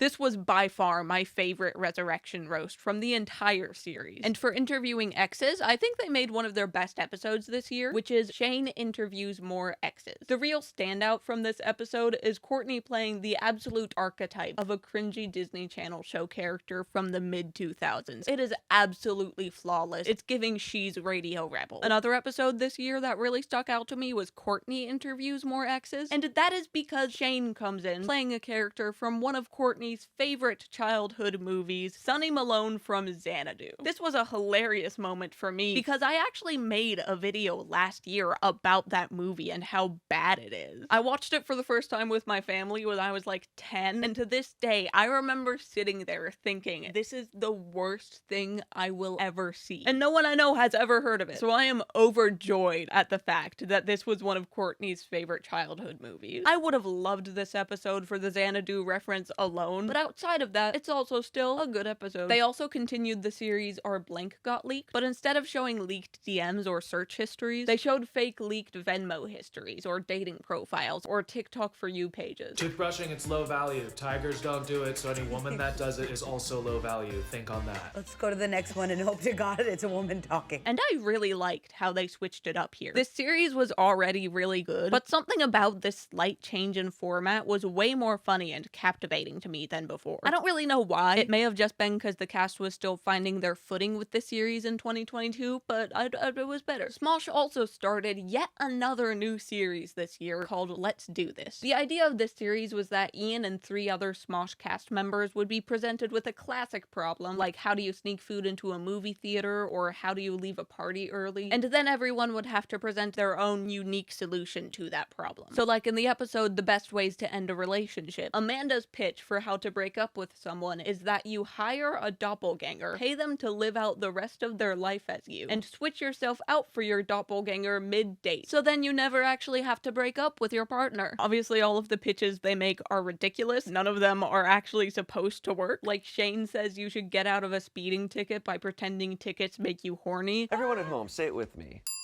I'm a horny little ticket boy. I feel like that's how you die. This show was great. It ran for 20 episodes, and I don't think there was a single miss in its run. Every episode hit. There are some true gems within these videos that I would love to talk about, but I'm not gonna, because I really think you should just go watch this series. It's fantastic. It's like the whole synonym section for fantastic. Just think of any synonym, you got it. It's that. There is one episode that I have to talk about, though, because it has become a crucial part of the Smosh lore, and that is entering our scammer era. In this episode, everyone has to come up with a way to scam someone into giving them something. It can be money, it can be cupcakes, literally anything. The first presenter up to bat is Arasha, and her goal was to trick someone into giving her free donuts. And to do this, she tricked the entire Smosh office into thinking that she just booked a huge role in the MCU. And she was elaborate. She had Angela help her tape a fake audition days before, telling her she had already taped this scene multiple times, but the casting directors just wanted to see it once more to really lock it in. She started telling people she wasn't going to be around for videos much longer. People completely uninvolved with this video were fully convinced that she was leaving Smosh because she had just booked big. Like Courtney, who didn't have anything to do with this episode, had started asking people if they could fill in for Arasha in her videos because she didn't think she was gonna be there anymore. Arasha even staged a fight in the Smosh office with one of Smosh's writers who was in on the bit, yelling at him for telling other people that she booked a role in the MCU because she only told him for work reasons, and now if Marvel finds out that everybody knows, she might get in trouble. She pulled this scam off so well that right before shooting this episode of Let's Do This, Angela and Amanda went over to her to comfort her and make sure she was still okay to film. Like, they were fully convinced. People completely uninvolved were convinced. They had to FaceTime Courtney on the spot to tell her that Arasha wasn't leaving Smosh. Please stop trying to replace her in videos. It was all a scam. I know! We know! Arasha, are you kidding me? I'm not going anywhere. We don't need to fill in for all the videos she's got. Me describing this episode does not do it anywhere near enough justice, but it was one of Smosh's most iconic moments, and it really solidified Arasha as a core cast member. She even earned herself the nickname Queen of Lies from this video on. It was incredible, a work of art, dare I say. I've actually watched just this specific episode of Let's Do This before because it kept getting recommended to me, so this is maybe my third time seeing this play out, and it only gets better every single time. It's phenomenal. This was a momentous occasion for Smosh. But another far more momentous thing was about to happen to Smosh, because on June 20th, 2023, they released the video We Bought Smosh, where Ian and Anthony were reunited on camera together for the first time since Anthony left Smosh 6 years before, to tell us that they had just bought Smosh together from Mythical Entertainment, and Anthony was back. So first things first, why is Anthony back? I mean, we spent so much time talking about why he left earlier. I made a whole montage of him talking about how much he hated his life working at Smosh. So why in the world would he come back? Well, if we rewind to 2017, when Anthony first left Smosh, things started going real downhill for him. He had always tied his self-worth to his work on Smosh, which meant that when he left, he didn't just lose a job, he lost his sense of worth too. So he started making videos for his own YouTube channel, but it did not do well off the bat. I was floundering around trying to figure out what I was doing while millions of people were watching me figure myself out. He got maybe 30,000 views per video, which is not bad at all. I wish I could get that. But as someone coming off of a channel that got millions upon millions of views per video, it was a pretty devastating blow. I didn't realize how much pressure I would feel to live up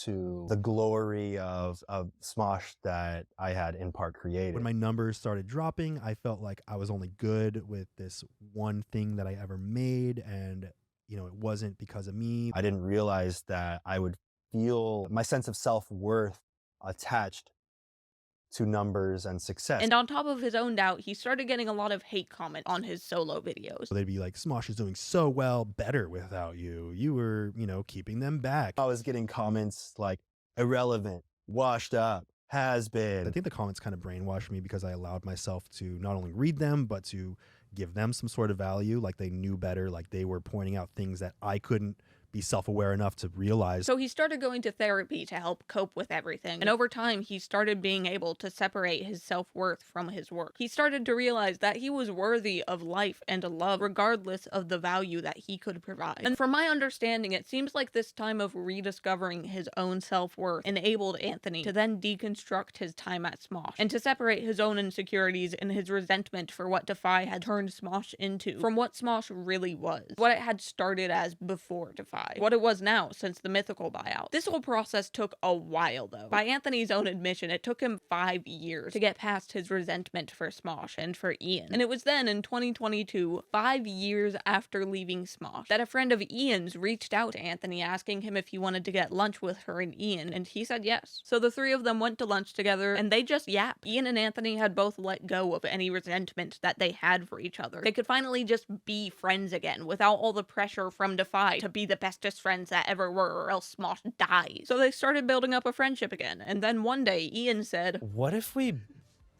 bought Smosh?" I was like, dude, I was you just, and I remember launched into this like 30-minute diatribe about what we could do with the channel. And a lot of conversations with Rhett and Link later, we landed here with Ian and Anthony owning Smosh again for the first time since 2011. In the video announcing Anthony's return and the buying of Smosh, Anthony and Ian also announced that the main channel was going to be changing. We were going to be going back to the OG Smosh days. All the current series were over. From now on, the main channel was going to be sketches written by and starring Ian and Anthony, just like the old days, which is a change that I have mixed feelings on, because I have been loving Smosh for the past few years of watch through. I feel like they've been in a golden era. The cast was working great together, they had a lot of really good shows going, and like, I understand them wanting to capitalize on the nostalgia clicks of old Smosh being back while they could, plus Ian and Anthony just wanting to make sketches together again for the first time in years, but I really wish that they didn't fully take over the channel with it, because I would would have loved for some of their other shows to continue too. But instead, the main channel started posting solely Ian and Anthony sketches again. Their first sketch back was We Summoned a Demon, wherein Ian and Anthony wanted to get Taylor Swift tickets, but they were all sold out. So they got a book on black magic to teach them how to summon the tickets, and it told them that they needed a human sacrifice to turn into the tickets. So they got one, but then they accidentally spoke the incantation to summon a demon instead of Taylor Swift tickets. So they went to plan B, and they got the demon to help them kidnap and torture a Taylor Swift fan into giving them his own tickets, and yay, now they get to see Taylor Swift. And here's the thing, this video is very old Smoshcore. Like a lot of commenters said, Ian and Anthony were able to perfectly bring back the spirit of 2009 Smosh with this video. But the problem with that was, in my opinion, old Smosh was not funny. Have you seen the tier list? Because old Smosh sketches were always like this one, where a series of events happen that are technically related to each other, but barely, and it all seems like a really convoluted way to tell the most random story that you probably wrote when you were high.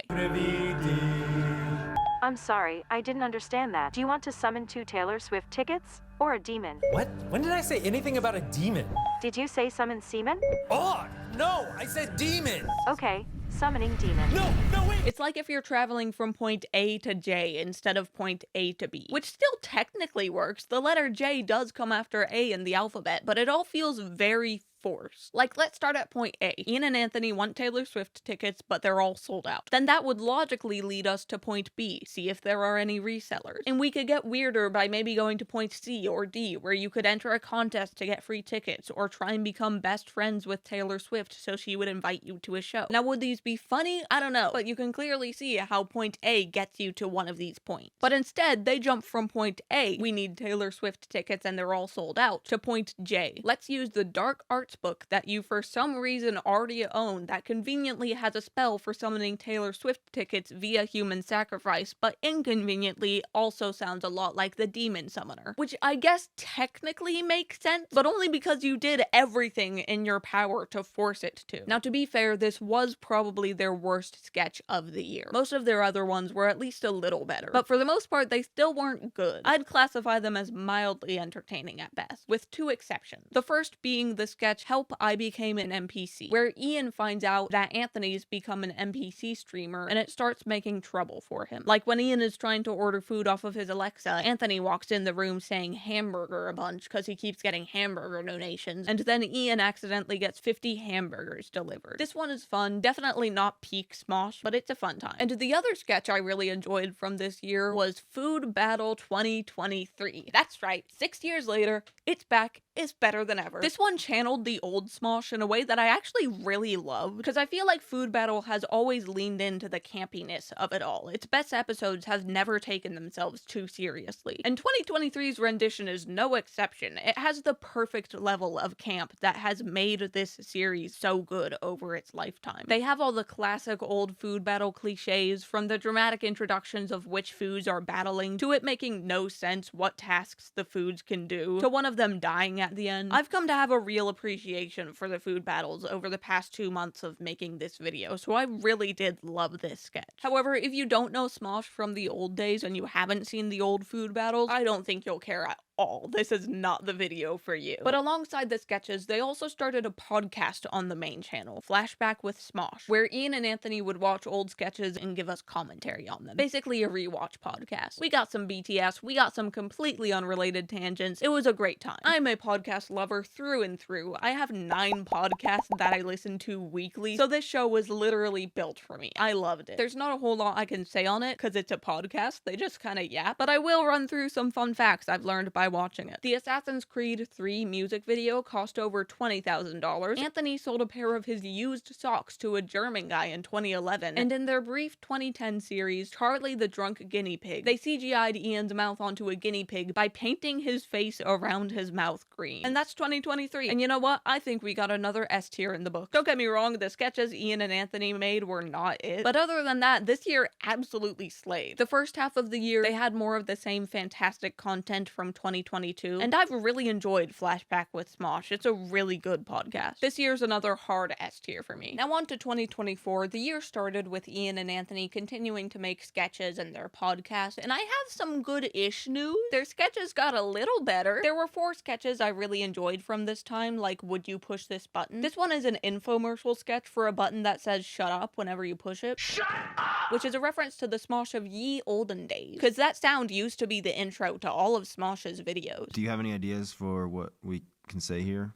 Nope. Shut up! And they even made an app called Shut Up in 2010, where literally all it did was say shut up when you tapped the screen. So this video had some deep cut references. I really liked it because Ian plays a mom losing her mind that starts using the shut up button to ignore all responsibilities, including her child, and then gets arrested for child neglect, which sounds a bit more sad than funny when I describe it, but the absurdity with which the story is told makes it funny. Can you please stop throwing the diapers in the corner of the living room? And these are the 3 other sketches from this year that I liked. I definitely recommend checking them out, especially Man Caught Watching Hot Tub Girl in Public. It is not at all what you would think it is. And there were also 7 other sketches from this year. And on June 20th, 2024, exactly 1 year after they announced the buying of Smosh, Anthony and Ian made another announcement video telling us that the Smosh main channel would be going on a break for the next 2 months, and that when it came back, it was gonna look a lot different. They wanted to bring the full Smosh cast back onto the main channel again, which meant that the nostalgic era of sketches and Flashback with Smosh was over. A completely new thing was gonna be starting. One might say Smosh's Eras tour was done, a new album was on the horizon. And then there was complete radio silence from the main channel until August 16th, when the new era of Smosh was revealed. But before we get into that, we gotta talk about some new cast members. 2 new people officially joined the Smosh cast this year, and those people were Trevor Everts and Spencer Agnew. Trevor was a producer over at the channel Mythical Kitchen when Mythical Entertainment bought Smosh back in 2019, and he'd appeared in quite a few Smosh videos while they were under that same parent company. He was in one of their Our Blanket Got Leaked videos, he was in a bunch of videos on the Smosh Games and Smosh Pit channels, making multiple appearances in the Reading Reddit, Try Not to Laugh, and Bored AF series. He really liked working with Smosh, and the audience really liked him too. So in January of 2024, Smosh's podcast Smosh Mouth released an episode featuring Trevor, announcing that he was now officially a Smosh cast member, working part-time at Smosh in addition to his job over at Mythical Kitchen. And then we have Spencer, an extremely different scenario, because Spencer had already been working at Smosh for 10 years before becoming a cast member. He started in 2014 as an editor, eventually became a producer, and in 2022 became the director of programming for the Smosh Games channel. And at some point in between all this, he kind of just started appearing in Smosh videos. We got a slow trickle in of Spencer over like 4 or 5 years, seeing a lot of him on the Smosh Games channel specifically. But as far as I can tell, it was never really confirmed whether he was an official cast member or not until the announcement in 2024 that we just talked about, where Ian and Anthony said that they were going on a break. Because in this video, when they were talking about how the main channel was going to be changing and the whole Smosh cast was going to be on it again, they showed a picture of all the cast members when referencing them, and Spencer was in it. Also of note, Tommy was in the picture. So at some point between early 2023 and mid 2024, Tommy was finally declared an official cast member. Yippee skippy doo. It took way too long to get that. But back to the content. In August, Smosh dropped the trailer for their new show Bit City, which was essentially going to be SNL for YouTube. And at this point in history, I had recently become a pretty big Smosh fan by way of the Smosh Games and Smosh Pit channels. So back in 2024, when I first saw that the whole main cast was actually gonna be on the main channel again, instead of just these 2 random dudes I knew nothing about at the time, I was hyped. So I did watch Bit City as it originally aired. But for the integrity of this video, I rewatched all of the 2024 episodes last week, and I've come to the conclusion that I have the exact same feelings on it as I did when it first came out. So as I talk about it, I'm gonna take you guys through the journey that I went through 12 months ago watching Bit City as it came out. But first, we should probably talk about what the show actually is. Every episode opens with Chance and Angela, the hosts of the show, bantering and establishing what the episode is going to be themed around. Then we jump into a mini sketch, typically written as a fake ad, and after that we channel some late night talk show vibes as we go back to Angela, where she interviews characters like the Kardashians or the Tetris block pieces as played by the Smosh cast. Obviously, Everyone at this point knows about my new hit podcast, Call Him Teddy. It's a rewatch podcast where we sort of dive deep on what it was like on the Tetris set. This is typically the longest segment of the show, so there's usually another mini sketch or two thrown in between to break it up a bit. Then we move on to Hot Goss, a segment where Tommy either delivers a bunch of one-liners about current events or interviews another random character. And finally, we get to see the cast as themselves playing a guessing game or doing trivia. When I was watching this series as it first came out, I had a very strong opinion on it, and that is that it was bad. Like, genuinely a struggle to get through. I did not like it. It never made me laugh. I felt the interview segments were always way too drawn out. Hot Goss always felt forced, and the mini sketches were pretty good, but they only served as a small reprieve from the hellscape that was the rest of an episode's content. Yeah, and here's where it gets confusing. I still watched every single episode because I loved what Smosh was doing on their other channels, and I trusted that they could improve Bit City. I had faith that it would get better with time. So every other week, I came back, I watched the newest episode, and I always ended up disappointed. But I still kept coming back, and I still kept watching through to the end of every single episode, because I genuinely did believe the show would get better. But my bet would take a while to pay off, because out of the 10 40-minute episodes that came out in 2024, I maybe enjoyed 2 of them. And other than that, they were true drudgery to get through. I will say I did enjoy the episodes a bit more when rewatching them for this video, but I think that's only because I knew what I was walking into. Like, my expectations were extremely low. I was rewatching it while baking, so there was less pressure for it to actually be funny and entertaining. And it was also like part of my work for the day, so at least I could be happy that I was doing that instead of taking the trash out. All this to say, Bit City's 2024 season was not good. I could dive more into the specifics about what I didn't like about the show, but honestly, I really don't want to. This video is already so long, and I already feel really bad being so negative about the show. I just want to get to talking about something I can like again. This year was pretty bad. There were 3 or 4 sketches from Ian and Anthony that I really liked, and 2 episodes of Bit City that actually held up, but it is barely scraping by to D tier. And now we are finally at 2025, the year we are currently in. As of filming this video has consumed my life, but no more. We're in 2025. Let's talk about it. What's up, gamers? Epic sauce. I almost just said epic sauce.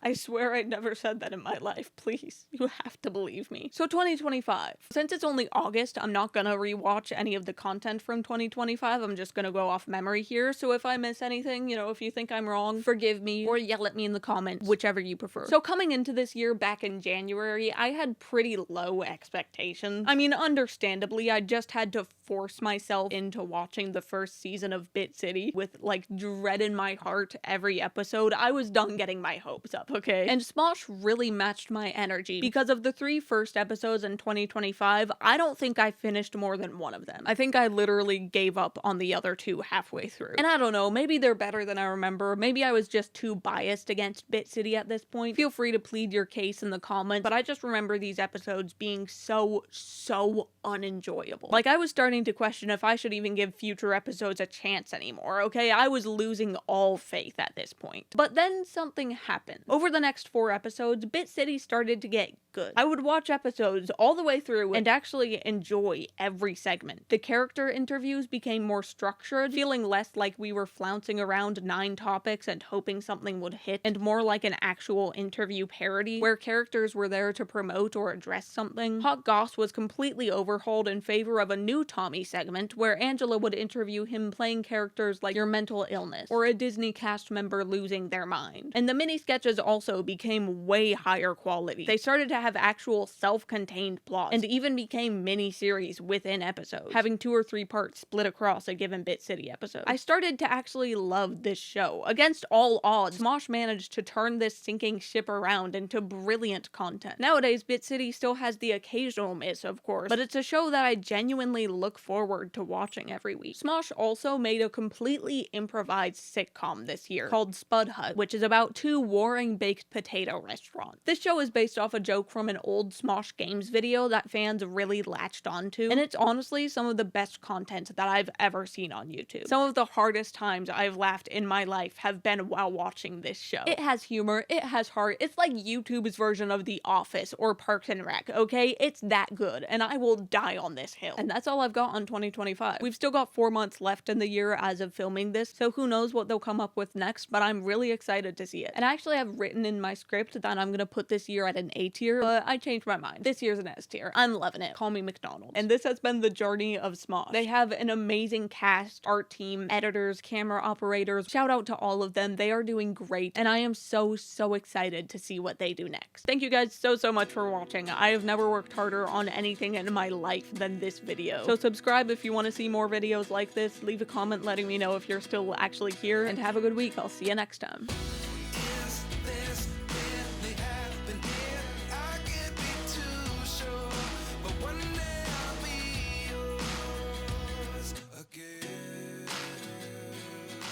Have you guys tried keeping a smile while a grown man cries at you? Have you? Give it a shot. Put a smile on your face. Oh my God, are you Angela?